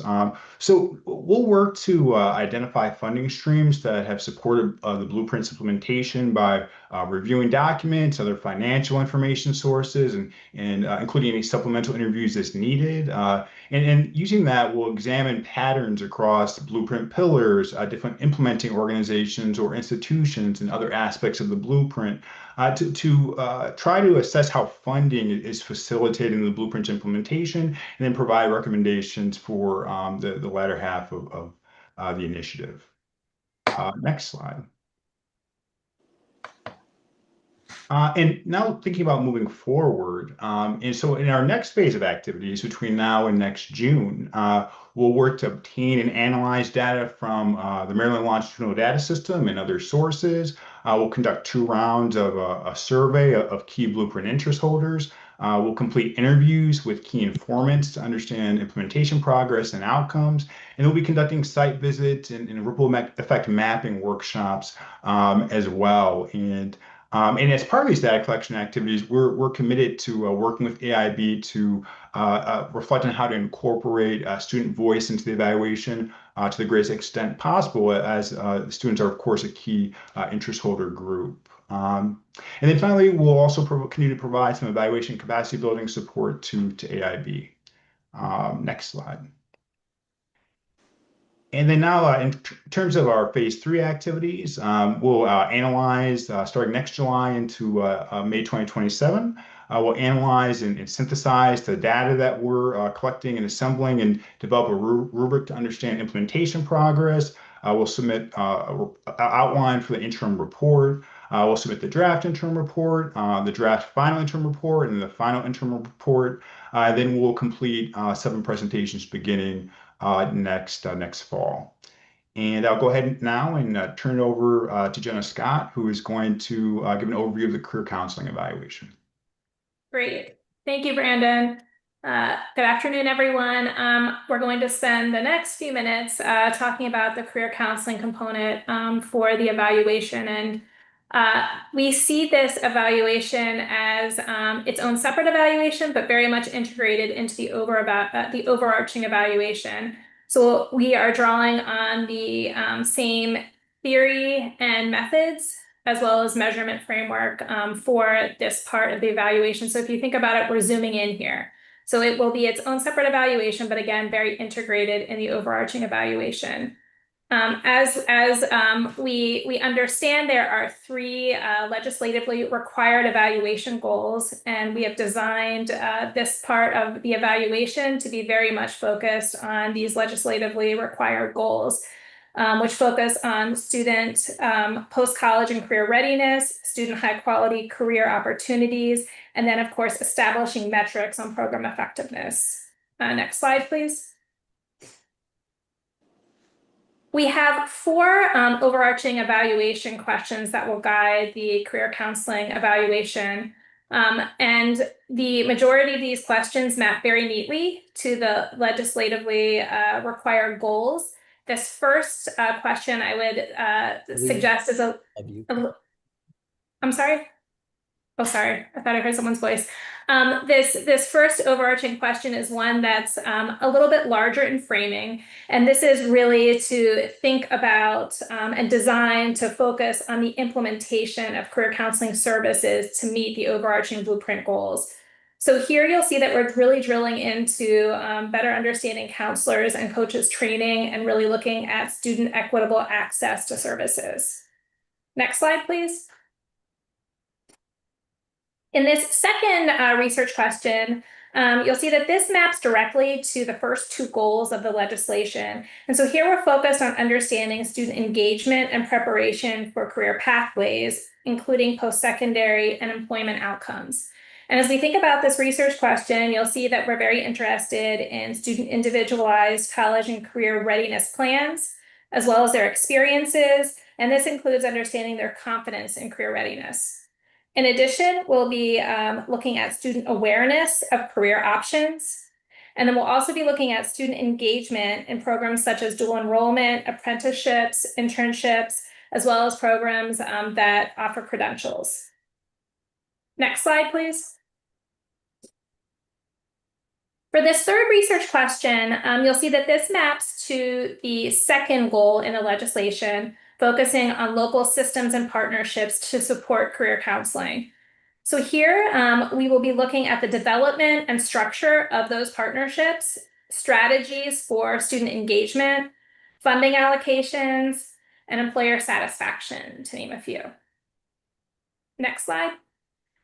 For this fourth question, this is one that is really tied to the third goal in the legislation. So here we're focusing on the long-term metrics to determine program effectiveness. And so here we're really looking at how do we best assess the career counseling program's effectiveness in guiding high school students to satisfactory career paths. And then also really thinking about how does the career counseling program structure and processes impact the effectiveness over the long term. The next two slides will look fairly familiar in that, again, as I shared, this is very much integrated into our timeline for the overarching evaluation. So this particular evaluation follows a similar phase 2 and phase 3 timing. So again, our phase 2 activities are really around data collection and analyses, as you can see, started in June of 2025 and will move through July of 26. So here we're focused on our surveys with interest holders focused in career counseling. We'll also be reviewing important data, including data from MLDS, as well as other key documents, as you can see in the parentheses on the slide. And then we'll also, of course, be diving into interviews and focus groups with key stakeholders and informants to really better understand the implementation progress and outcomes.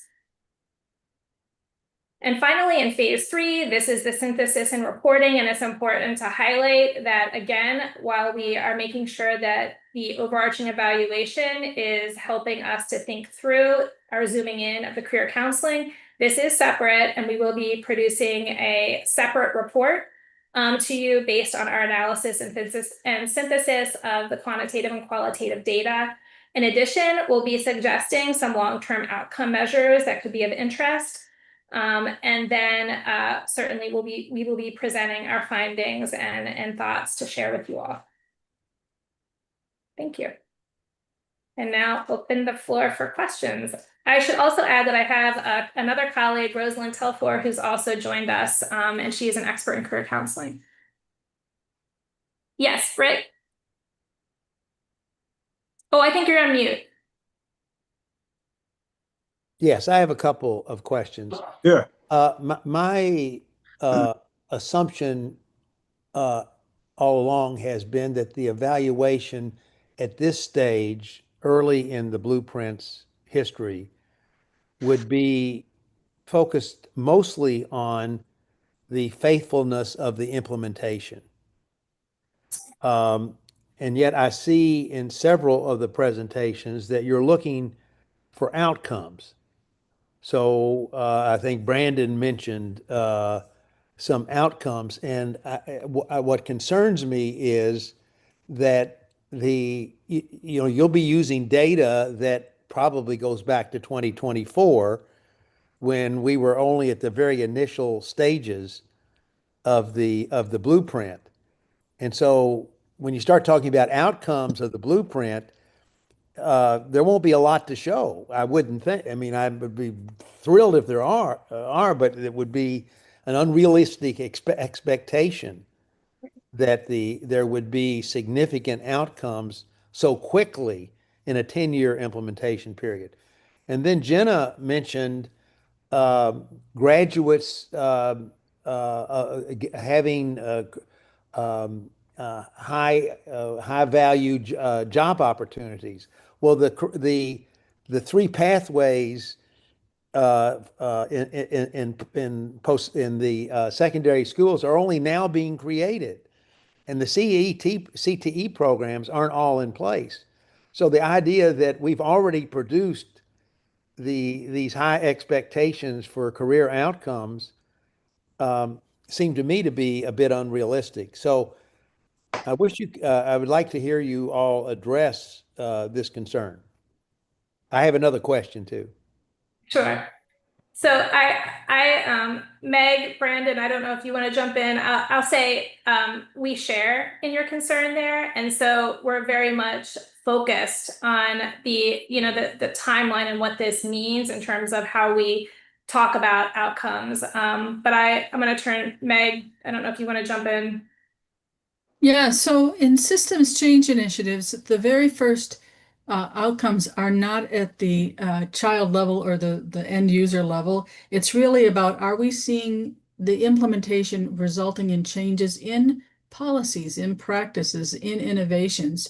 And so we are calling those the very earliest outcomes, so that if those are in place, then later evaluations that are more appropriate down the road when you might expect to see student level change, those innovations we can anticipate should contribute to those child or the student level changes. So when we think of systems change, the system changes are the very first outcomes that we'll see, and those are the ones that we're looking for. Now there may be trends in student trends, but we don't expect to see any change in the trajectory except in some of the very earliest innovations, such as literacy training, there might be an early trajectory of change for students in some, but we absolutely don't anticipate to see change where the implementation has not happened. It's been delayed. It's been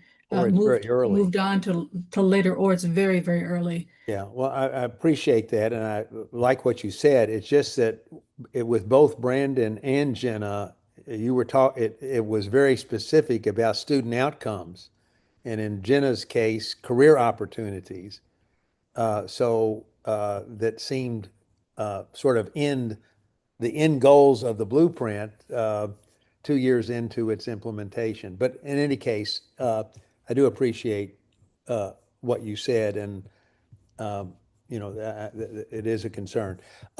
The other question I had on the financial side, as you do this analysis, Brandon, are you going to be looking at the sort of mega question about the adequacy of resources to do what we want to do and the way they're distributed? Or what will be the what specifically will you be investigating with regarding to finances? Sure. Yeah, I think we're certainly going to be looking at understanding funding streams. So where is funding coming from? Where is it being directed? We'll be looking for perspectives along the lines of what you mentioned. Are there perceived gaps in fundings, potential areas of underinvestment or overinvestment from the perspective of different interest holders, and considering those kinds of issues to form any recommendations around the financial analysis. So you say the interest holders, I've been around long enough to know that everybody will say they don't have enough resources. That's you wouldn't be a good effective leader if you said how you had all the resources you need. So we know they're going to say they don't have enough. But will you provide your own analysis on that question, or are you just going to Absolutely. report what you hear? So it'll be both. So absolutely, we're going to be looking at the financial data itself and trying to tease out those gaps in potential areas of underinvestment or overinvestment, and be breaking that down by implementing organization, pillar, and those different characteristics in the financial data itself, as well as considering the perspective of those interest holders, like you mentioned. Thank you. Britt, if I can just also respond to your question, particularly on the career counseling metrics, the long-term metrics identifying what should be measured is part of the statutory requirement for the evaluation, not looking at data, not looking at the actual outcome data, but what measures should we be adopting to understand and support. measure progress. Yeah. Okay. Thank you. Sure. Member Robinson? Hi, everyone. Thank you for your presentation so far. On slide 15, you mentioned, Brandon, you mentioned student voice. I know that's been a big concern with a lot of the community, just making sure that students are involved in this evaluation. It's also something that I mentioned last time we talked about how, one of the biggest goals of the blueprint is, having, highly qualified teachers in every classroom. And I believe I mentioned that one of the challenges that we've had, and we've even seen this in the last legislative season, is there's just so many vacancies across the state that it impedes our ability to implement the reforms and the changes that we want just because there's not enough teachers.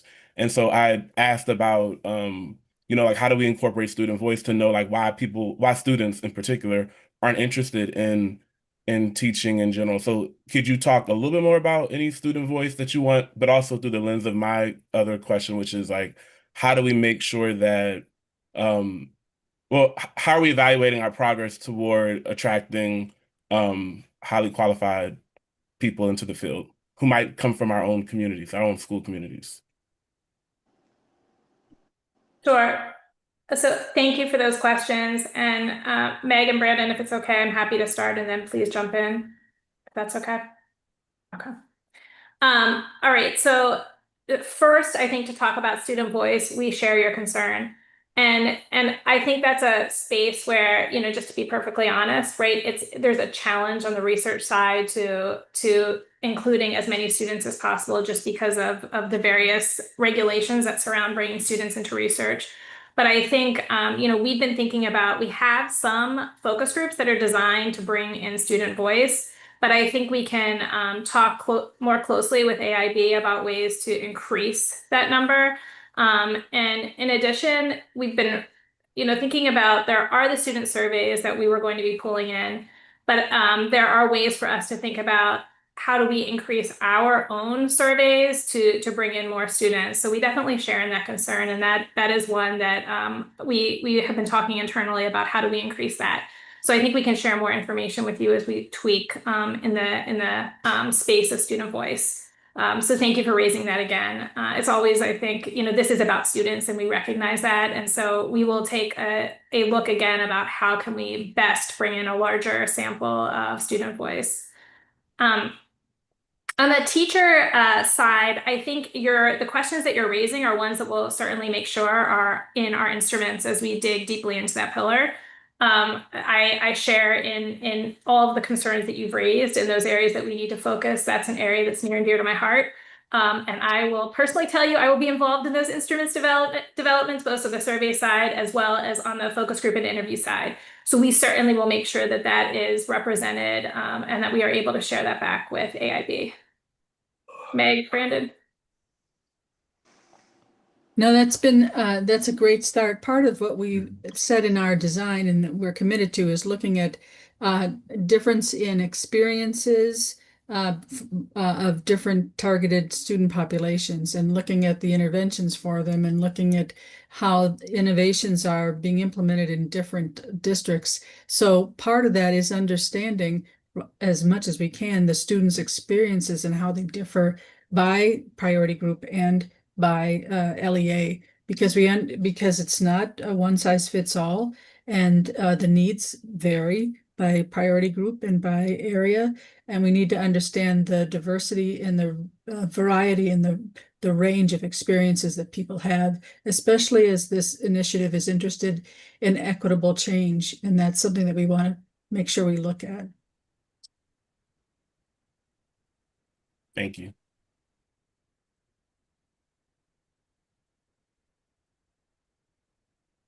Are there any other questions, comments?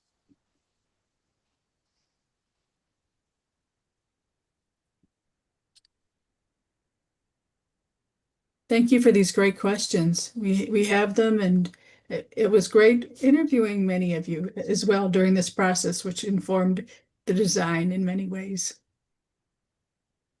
I also just wanted to bring up one other piece of feedback that we recently received, which we've already raised with NORC around, in addition to incorporating, of course, our school system officials in the work and in the interviews, that we also, because in Maryland, the county governments play such a significant role in, at least on the financial side, of supporting our school systems, that we also incorporate them into the information discovery and additional focus groups and that kind of work. So we've already talked to NORC about that, but Meg or someone else from your team, I don't know if you want to say anything more on that. Having worked many years at the county level, I know how important and what role county government plays in this. And so we absolutely include in our samples and every data collection, we're going to make sure that there is sufficient representation from that group, because they're so important in terms of supporting and funding and facilitating change at the local level. So if I have a bias, it's about understanding county government role in all this. Thank you. That's the question I wanted to ask earlier. Thank you. Any other questions or comments? If not, thank you for the progress of your work, and I look forward to further involvement and some of the layouts. And if there are any questions, I guess we can direct them to you directly. But thank you, and hopefully we'll talk to you again soon as we look at your progress along the way. Thank you. Thank you. Mr. Chair, we do have a motion for the board to approve the interim evaluation plan. Okay. All right. Will you read the motion for me? To approve the interim evaluation plan submitted by NORC for the Blueprint interim evaluation.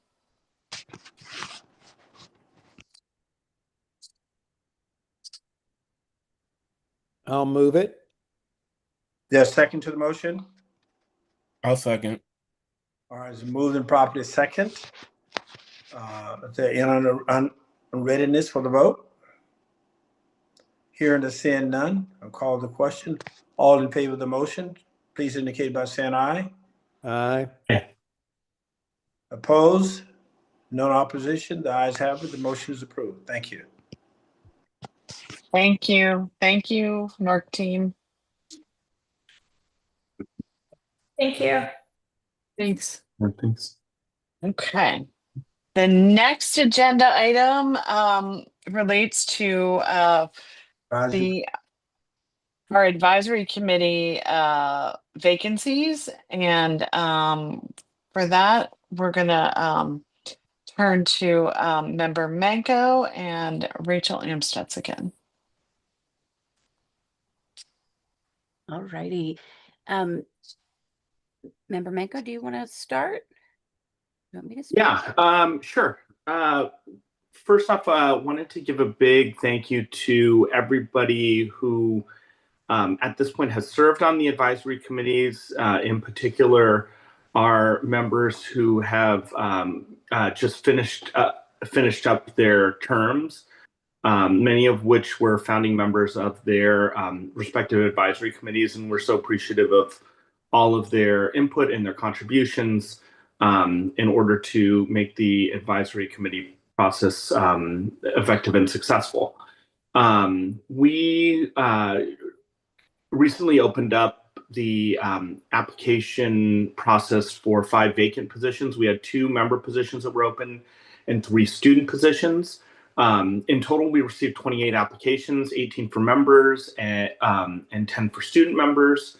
And then, also a big thank you to Dr. Lynch and Member Robinson, who worked with me to go through and look at all the resumes and look through all the applications.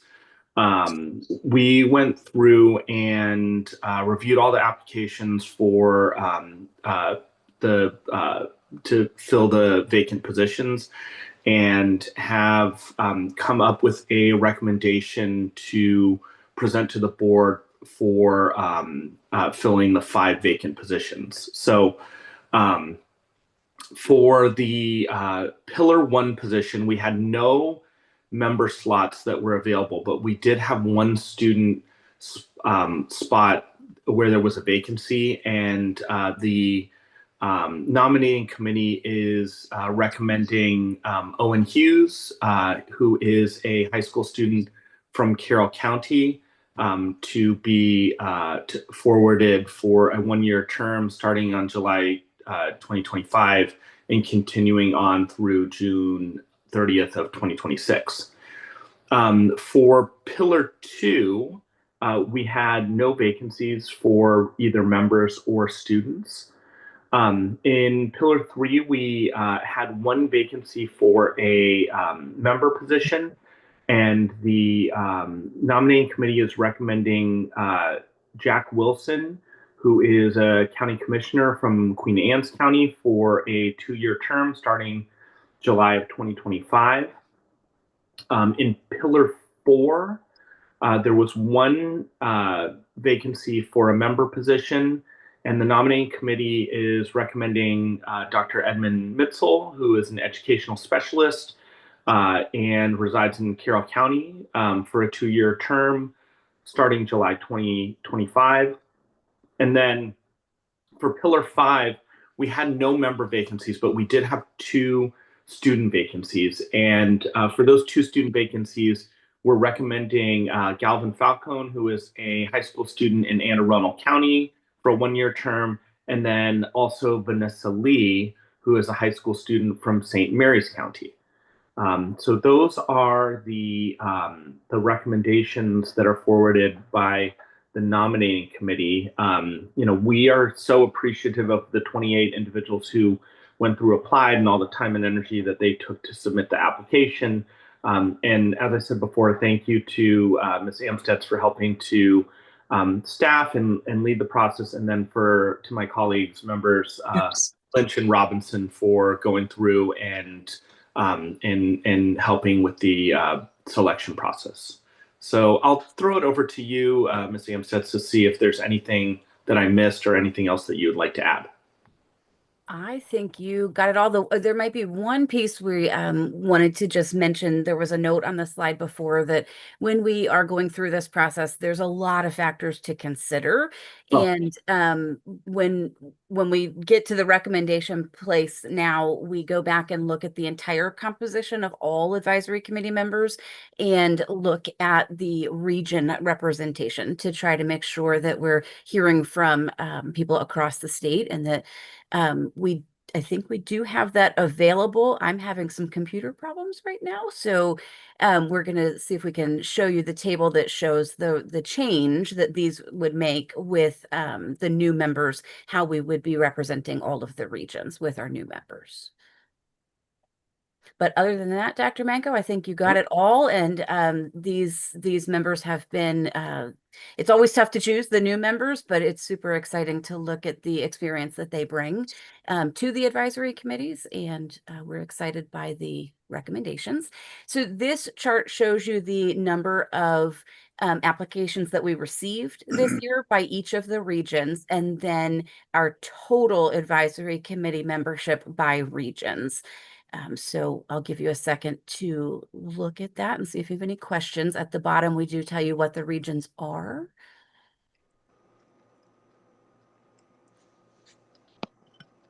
Any questions on this data?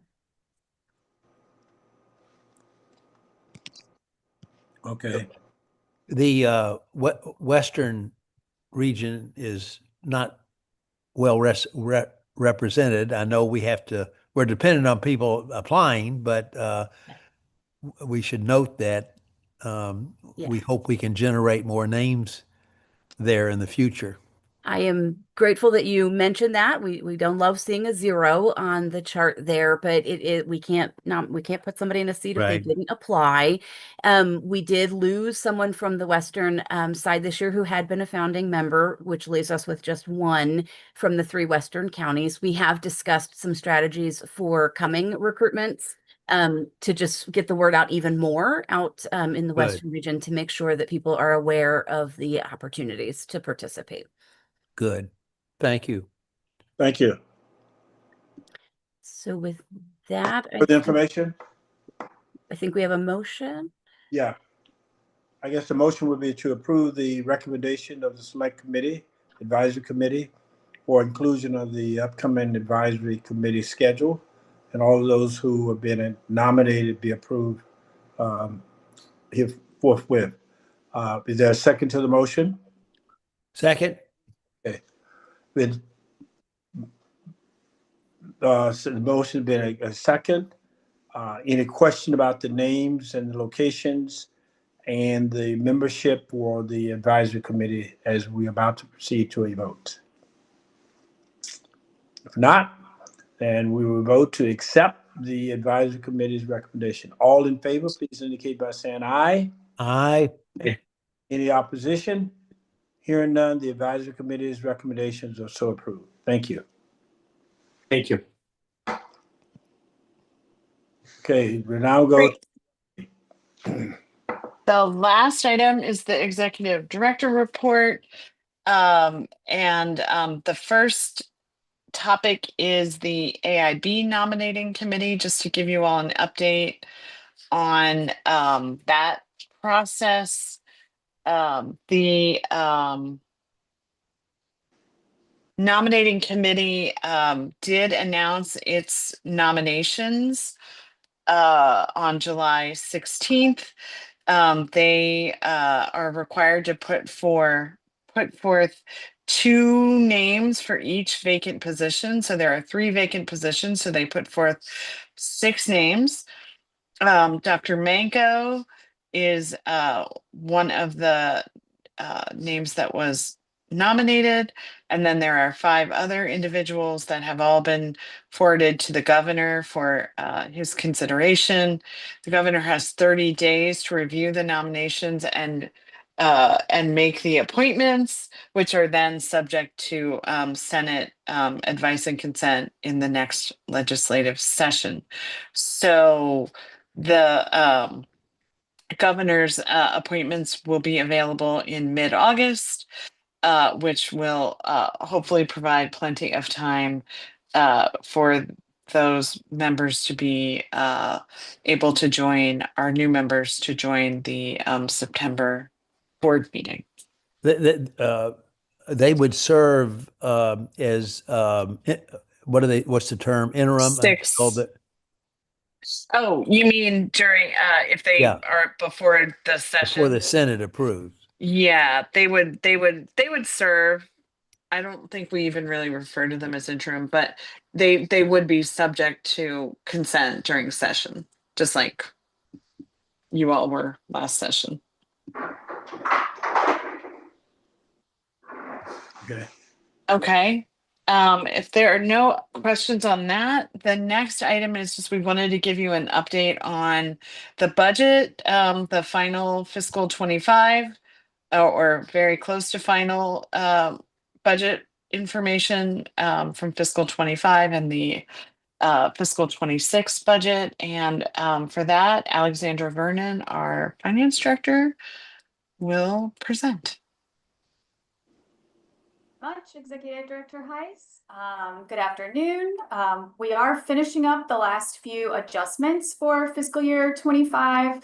Our financial operations are in alignment with the approved legislative appropriation. As you may already know, state employees received the cost of living adjustments and increment increases effective July 1, 2024, which resulted in a budget amendment, increasing our budget by $112,000 for, again, that's for this fiscal year for 2025. You can see from the difference in the appropriation versus the expenditures that we prioritized funds and reallocated underutilized funds where needed in order to support some core services.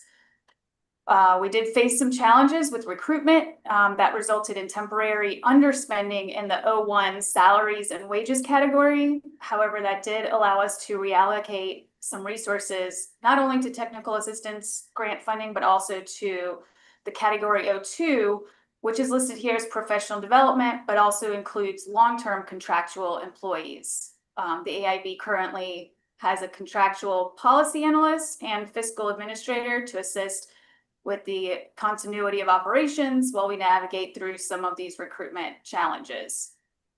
And then in contracts, about $68,000 was spent on controlled sub-objects, such as statewide allocations for do-it service, web hosting services, and other state systems. And then the remaining amount includes our MOU with IAC, for the cost share for our Assistant Attorney General position, and also an interagency agreement for University of Maryland College Park.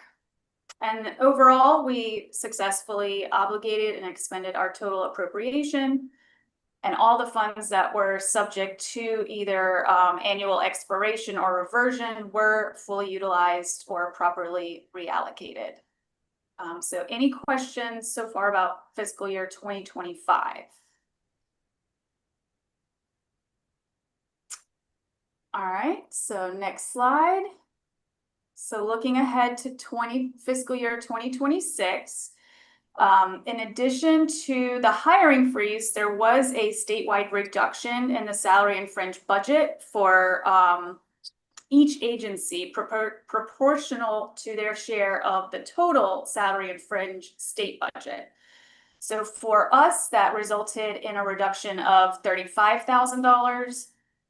But even with that reduction, the AIB's salary and wages budget increased by about $69,000 from fiscal year 25.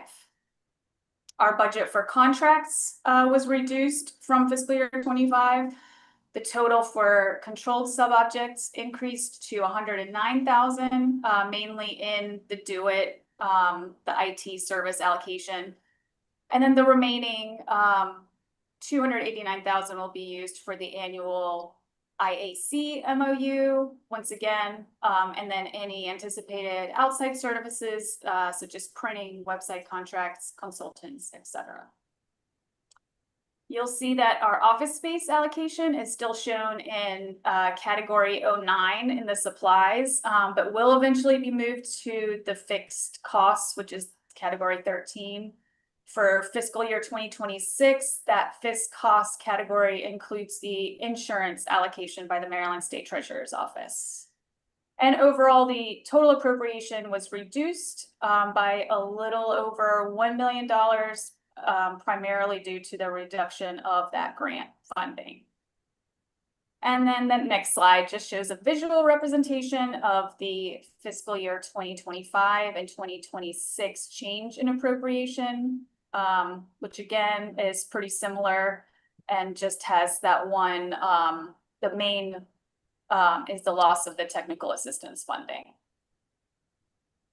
So are there any questions for fiscal year 2026? All right, and then the last item is moving on to the technical assistance grants. We obligated 6.8 million out of the total 9 million mandated. And the pie chart shows the allocation of those grant awards. So phase 1 is almost completed with only 3 LEAs remaining with no cost extensions issued through December 31st. And we were able to utilize all but 167,000, which will be reverted to the overall blueprint fund. And then for phase 2, we've obligated about 4.4 million using a combination of fiscal year 24 and 25 funds, with the first priority again to resource allocation awards. And then we issued the extensions for all grants through December 31st to allow completion of the local education agency project plans and ensure sustainability of the work once the grants end. And then the remaining grant amount for phase 2 is obligated to the AIB support and priorities. So any questions on the grant funding? Good. All right, so that concludes the finance update.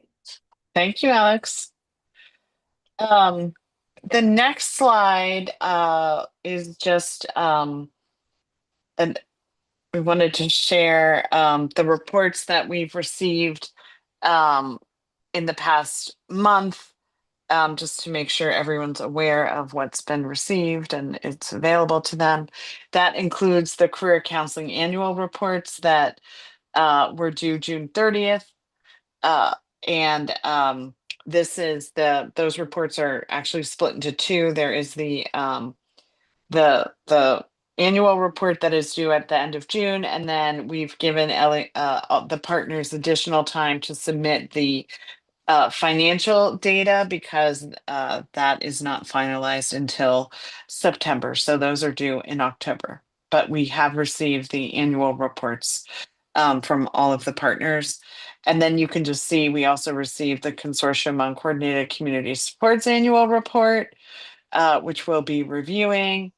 In addition to the MSDE ERT plan that we discussed, we also received the plan from the CTE committee for their expert review teams, and we'll be discussing that with the board in September for approval. And then we also received the annual report from the Longitudinal Data System Center on progress in increasing the preparation and diversity of teachers in Maryland.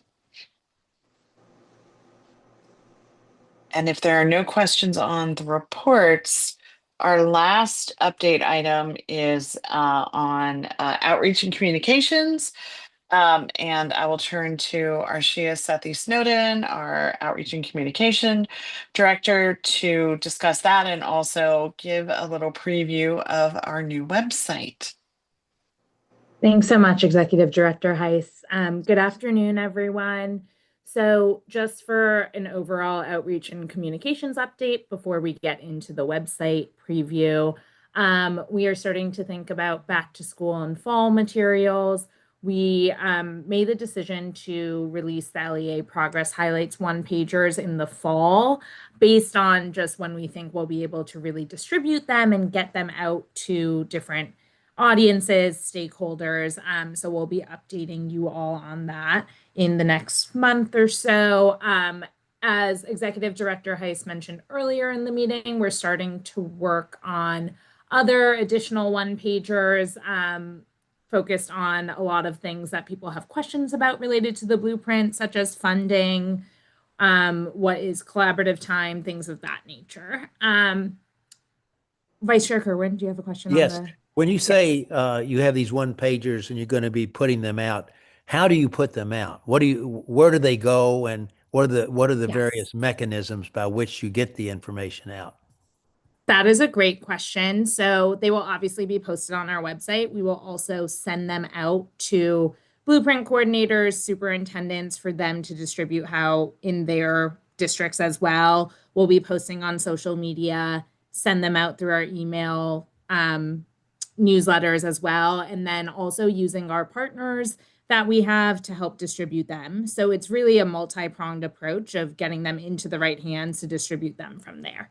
So, some of these districts, I know in Western Maryland, they have newspapers. Yeah. Do you send them to the for newspapers for possible? I know the paper in Garrett County, the Republican, it's called. They're always looking for local news stories. So it might be true in other jurisdictions as well. So do you send them to the newspapers? So this Local is our newspapers? first time doing LEA specific ones, Uh-huh. but that is a great idea that we will definitely look into how we can access that and do that. Mm-hmm. Yeah. And also, what about local radio stations? Yeah, that is also a good idea. So these are going to be like digital one Right. pagers. So I'm not sure if radio stations are the most effective way of sharing, but they could share that they are out and Right. direct attention to And they might them. have So local that is news. They definitely might have something. local news, and that you could feed into that. Yeah. Yeah. We do. I do want to. Many media receive our are on our email list, Mhm. and do receive, and we push all of this material out to our email list, which is over 1,000, I think, Arshia. It's almost 2,000. It's Okay. 1,900. Okay. But Yeah. I think to Vice Chair Kerwin's point, we should, for some of the more local media that are Mhm. not the big outlets, I think that's a great idea. Definitely. Thank you. Yeah, thank you. Speaking of emails, our AIB updates are still going out. We are actually thinking a little bit about restructuring these and doing 2 emails per month. One would be a meeting recap, as we're doing right now, but the other would be more focused on what's going on in implementation and what's going on in terms of progress and stories we want to highlight.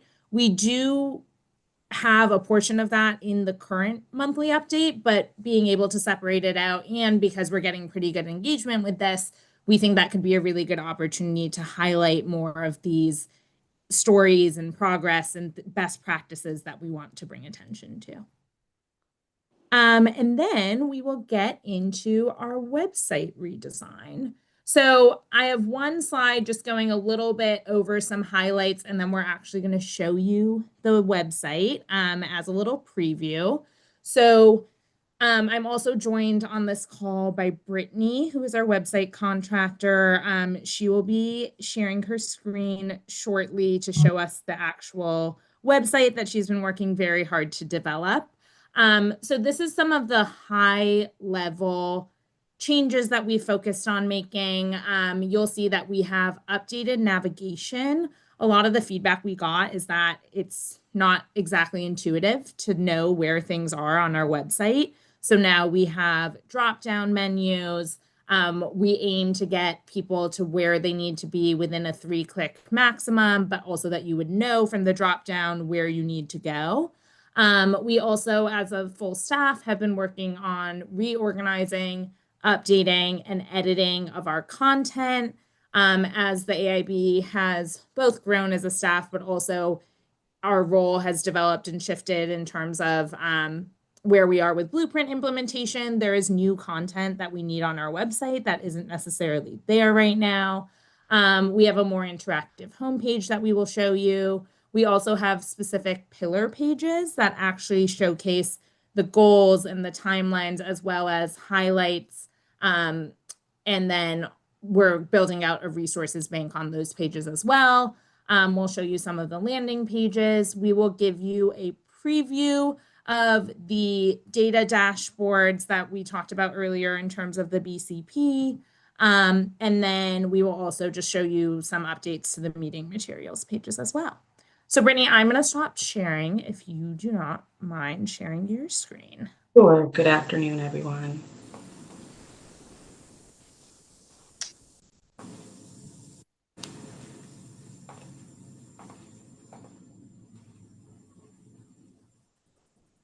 Awesome.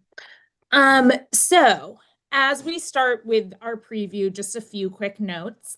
We are not going to go through every page on the website because we really do want this to be a preview, and we're going to highlight some of the major changes that we've made. This is also still under development. We are still finalizing and adding content. So some of the pages you may see, specifically data dashboards, has some placeholder content right now that we are still developing. And then just a quick note that this week there's been some statewide SharePoint issues, which is the platform that we develop our website on. So we are hopeful we can get through the preview showing you the actual website and how it works, but just in case, we have a backup plan in case it goes out during our little preview. So starting from the top, this is our new homepage. So Brittany, if you want to scroll down a little bit, our goal was to make it a little bit more aesthetically aligned. So on our current website, there's a little bit of mismatch of fonts and things like that. And we really wanted to go a more classic yet more modern approach to the website. So on our homepage, the slider at the top will be updated with the things that are happening. The slider is also now correctly sized for our website.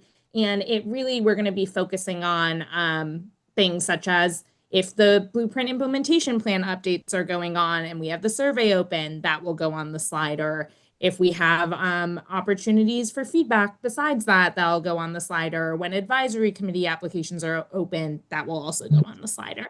So that will be up top here. Below that, we have what the Blueprint for Maryland's Future Accountability and Implementation Board does and why we were created. So we have that content here. And then under that, we have embedded into the site, similar to what it is now, we have the latest live stream. So you're able to click there. And then a new addition is next to that, it has our upcoming meetings. So instead of having to click to another page to see the upcoming meetings, you can see that right here. You can also access the agendas when they are posted right through our homepage. And then the last thing I want to highlight on the homepage is that we have ways to get to kind of the high priority or high trafficked pages, I would say. So the pages that we think people may be most interested in, these are not finalized what those pages are, but we're able to kind of change these around as we desire. And this would lead you directly to that page.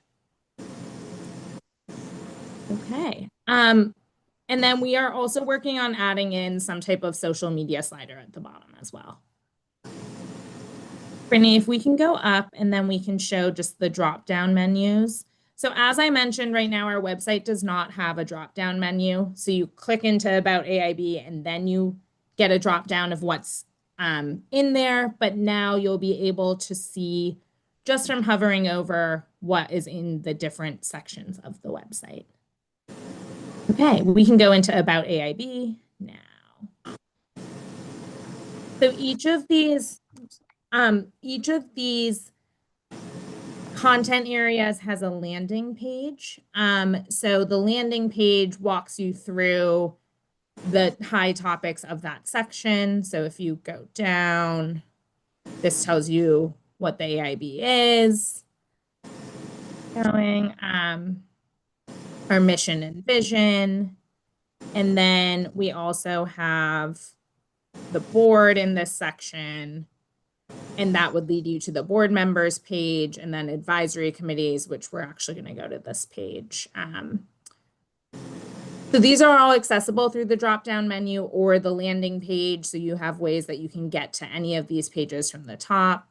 Brittany, if you want to go into advisory committees, we can go there. Awesome.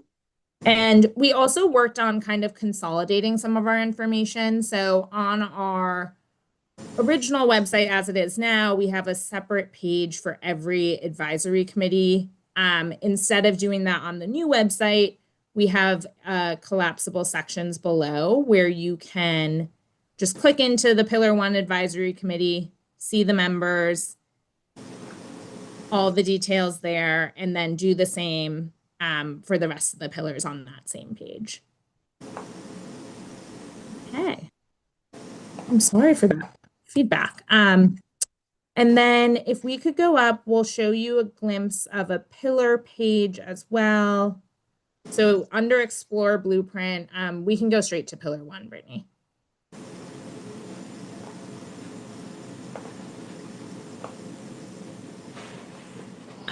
So each of the pillars will have a page dedicated to that pillar specifically. We're really looking at this as an informational resource where people can go to learn more about the pillars. So it will highlight the goals for the pillar, as well as the timeline of implementation, and we will be updating these based on updates to the BCP. And then it will also get into our progress updates. So these will be updated when we update our progress highlights as well. So you can see a glimpse of the progress in that pillar. And then lastly, we will have resources, both in what led to kind of the development of the pillar, but we're also working on resources that show you where you are and understand kind of the pillar as it is today. And then we can get into implementation plans. We can go to LEA implementation plans. So these all have landing pages, but for the sake of the preview, I'm just kind of showing you some of the newer things. And we can always show some other things if there are any questions. So for LEA implementation plans, right now it's kind of a running list of a lot of different years and submissions.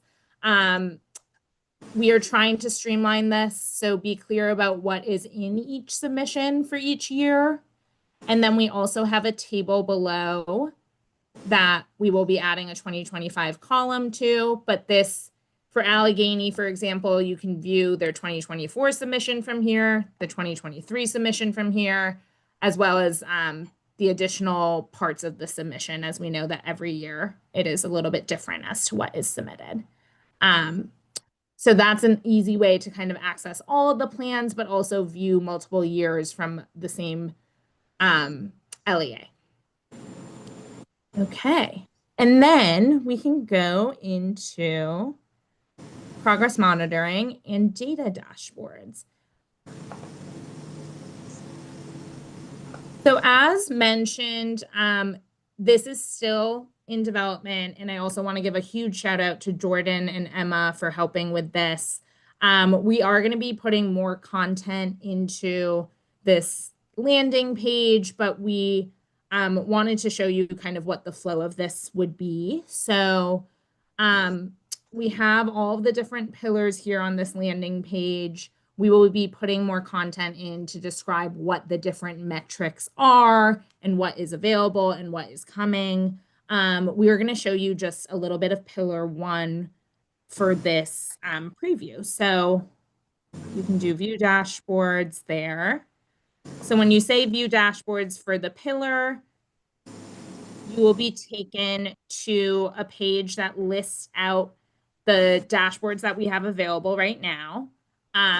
For this preview, we're just going to show you the first one for Pillar 1, but this will also allow us to continue to add different dashboards as more data becomes available. And then when you click on Pillar 1, Jordan has developed dashboards for all of these specific metrics. So this is focusing on pre-K expansion for Tier 1 4-year-old students. It also shows you the public and private breakdown of the enrollment for Tier 1 4-year-olds, and it shows you from 22-23 through 24-25. So we have 3 school years of data right now. At the top, it shows you what you're looking at. So right now we are looking at this data statewide, but we are going to have the ability to filter by LEA. So, Brittany, can you just switch it to, let's say, Allegheny? Yeah. Then you're able to filter by LEA and see these metrics and the data by each LEA as well. We also, in the yellow box, Jordan has included a ton of information in terms of what this data is showing, including the source and kind of how to look at this data and able to understand it in the best way. And then for the target, it's the target related to what we're aiming for. And then there's also a table at the bottom. Some of these slivers, as you can see, the red, which is the private provider enrollment for Allegheny, is a small sliver. So we have a table where you're able to see that data in numerical form as well. So this is just a preview of the data dashboards that will be coming for numerous metrics over the next few months. And then Brittany, if we could just go to, let's end on the meetings page. Okay.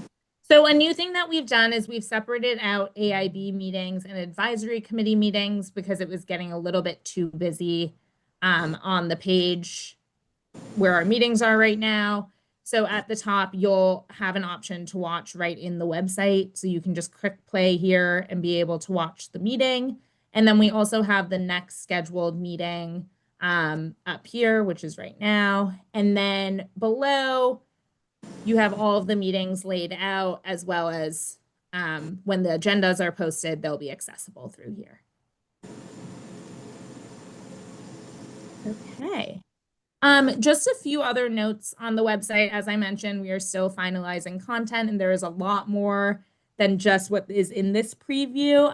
The other thing that I think was mentioned in the BCP updates is that our entire website is able to be translated into multiple languages that's a function that Do-It has built into all of the websites. And then we are also working on a guide on how to translate individual documents. So that is something that we're working on for the launch of the new website as well.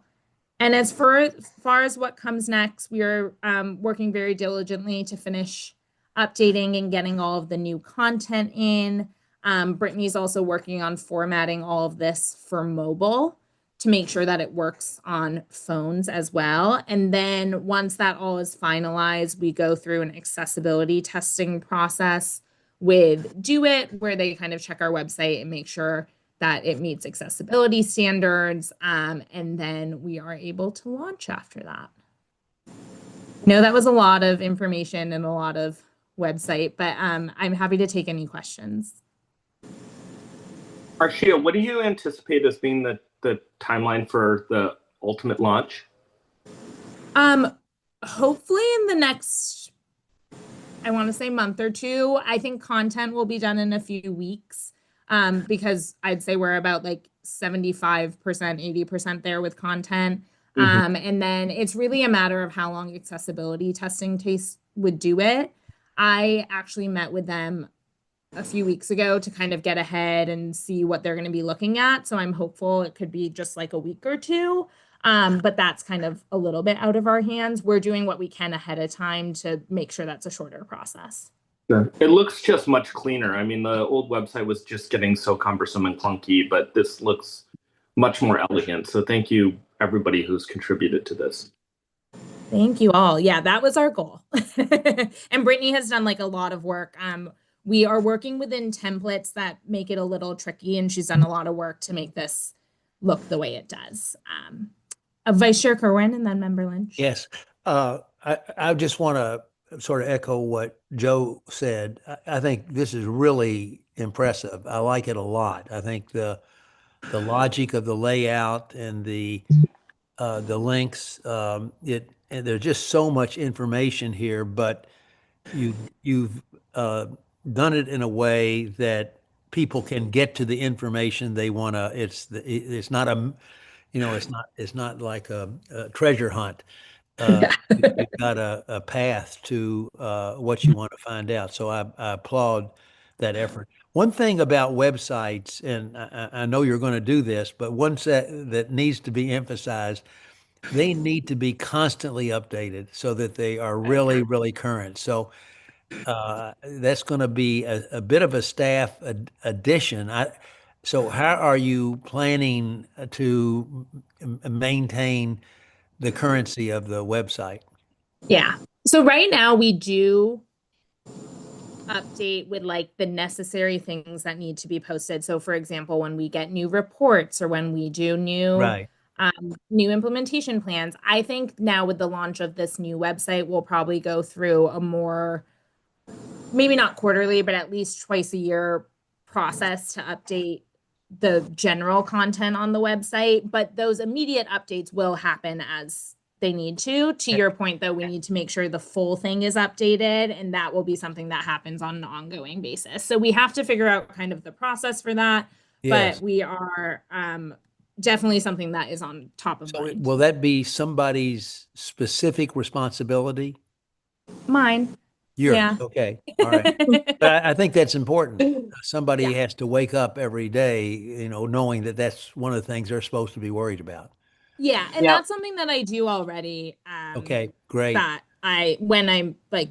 when we have things to post, I will say that on our old website, since we are redesigning the new one, we've focused less on updating the general content on the old website since we're doing that for the new website. But I will definitely be managing that process. Thankfully, we have Brittany on for a little bit longer, thanks to a no-cost extension. So she'll be helping out with that as well for the next few months once the website's launched, and training me to make sure I know how to manage everything on this. You and Brittany and whoever else has worked on this has done really good work, I think.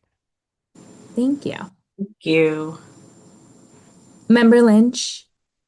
Yes, I am echoing my fellow members' praise for the website. I really do appreciate the redesign. I especially appreciate the data. It's something that I think we've been having many conversations about as the AIB, and I know the public is interested in as well. And I think having it in a very clear way to show progress will be super helpful to us, to our legislative partners, to the general public. And I do think that adding a social media ticker will help with, also naturally will help with some of that, keeping the website updated, because that will be an easy landing place for people to see the most current updates as they are happening. Maybe some that don't necessarily need to live in a separate document, but need to have, people need to have some awareness of. So thank you for that. I appreciate it. Yeah, so that's going to be added. And then, as I mentioned, that's something that also we can use the slider for up top. If it's like we need to tell people about this for 3 weeks type of situation, we can put it up there for 3 weeks and then switch it out with something else. And I think my only other suggestion would be that perhaps during legislative session that we would have like a legislative tracker related to anything that is moving through the session, so that people can easily see what potentially could be impacting the blueprint. Yeah, that's a really great idea, and something that we didn't show just because, and this is tied to it a little bit. We're working on it, but Joy has worked really hard to kind of build out our blueprint law page, because there's a lot of things that haven't been updated from the past few sessions. So we're also trying to make the historical content accessible to people as well, so they can see what changes have been made to the blueprint during past sessions as well. And then can I ask just one more question, Arshia? I'm sorry. Yeah. So we've had all of the legislation up on our website forever, and that's wonderful. The legislation is written in a way that there are repeating themes throughout, right? So not everything related to career counseling is tidy in one space, and it has not in the past been searchable. Is there any potential way for those documents to become so somebody could, if they're looking for pre-K in particular, they could see every place that pre-K shows up in that legislation without reading the 200, having to scan the 200-page bill? Yeah, so we're moving all of our documents onto SharePoint itself from Google Drive. I have to kind of look into the functionality. I mean, obviously they can control F it, but that's not helpful for everyone. But I can look in a little bit more of that. In our search bar up until like 8 months ago didn't actually just search our website. It searched all Maryland.gov websites. Now it does search our website, even on the current site. What I do need to look into is if that also searches documents, because I know that is a big concern. I will also say that Joy, in her process of updating the content for the Blueprint Law page, is pulling out the actual, like, what did this change and impact? Because we don't expect everyone to read all of that, but really pulling out that high level so that people can kind of see what has been impacted. Thanks. Yeah. Member Robinson. I just wanted to echo what everyone was saying, and I guess highlight one of the things that I'm, excited about. Member Lynch mentioned the data that was shown, but I also like when you were talking about like the historical context of the blueprint, and specifically pillar by pillar, the thinking and the presentations and things like that that went into like the current commissions, like going way far back and like the research. I think that now that we're getting into this place of implementation where there's maybe apprehensions about some of the changes that are coming, it's helpful to have the context of like, well, why was this even suggested for the law in the first place? And so I'm excited about that being a resource for the community to engage with and to learn more about the thinking behind the things that we're trying out, that we're finally implementing at this point. So yeah, definitely. And I think just to add a little bit, like, we're also going to try and have resources of where we are now in this status. So we have a lot of the historical stuff, and then we also want to kind of highlight in different ways, like what is going on in that pillar now, where we are in our timeline. So thank you all so much. We really appreciate it. And please, like, if you have additional feedback, please feel free to reach out. If you want to look more into different pages or have ideas, like, please reach out to us. We're definitely open to that. Okay, I will pass it back to Executive Director Heiss. Anything else we need to add? No, that is the end of the agenda.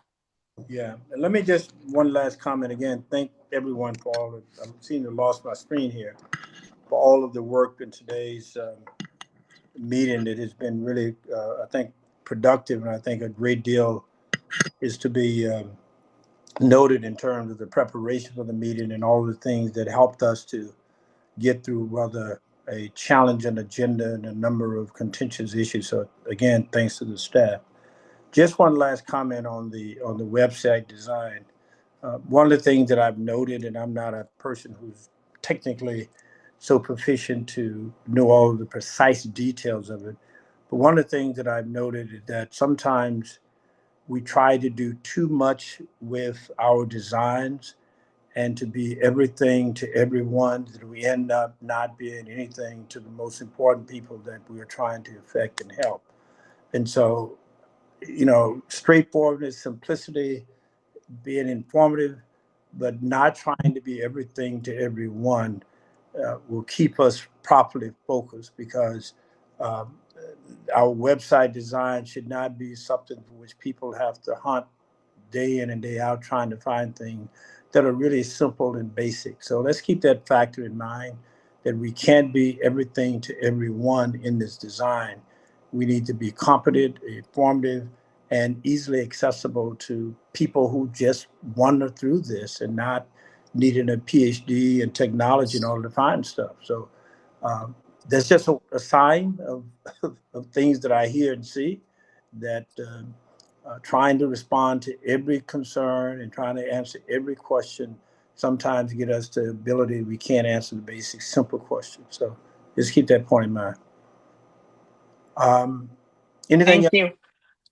Vice Chair Kerwin? Yeah, real quickly, could you give us an update on our space, our office space? Sure. So we have been working with DGS and with the lessee and the architect to finalize the drawings so that we can move towards the permit process. And we're currently waiting for a meeting to be. We need to have a meeting on the drawings, so we are in a bit of a holding pattern at the moment. But we, I think, Alex, I don't know if you have an update on that. If you do, please share. We are pushing to get that meeting scheduled so that we can move on to requesting permits, and which is the next step. And then once the permits are issued, the construction process, the renovation process for the space will begin. Do we already have a firm to do the construction? The lessee actually does that work Oh, themselves. the lessee does it, so Mhm, they don't have to go mhm. through a bid process, presumably. They have their own, Yeah, they have their own process for doing it. Mhm, Okay, mhm. good. All right, thank you. Okay, anything Sure. else? Not have a motion to adjourn? So moved. Yeah, I'll second it. Okay. All in favor, please indicate by saying aye. Aye. Any opposition? Hearing none, we are so adjourned. And thanks everyone for a very productive meeting today. Thank you. Thank you, everyone. Thank you. Okay, bye.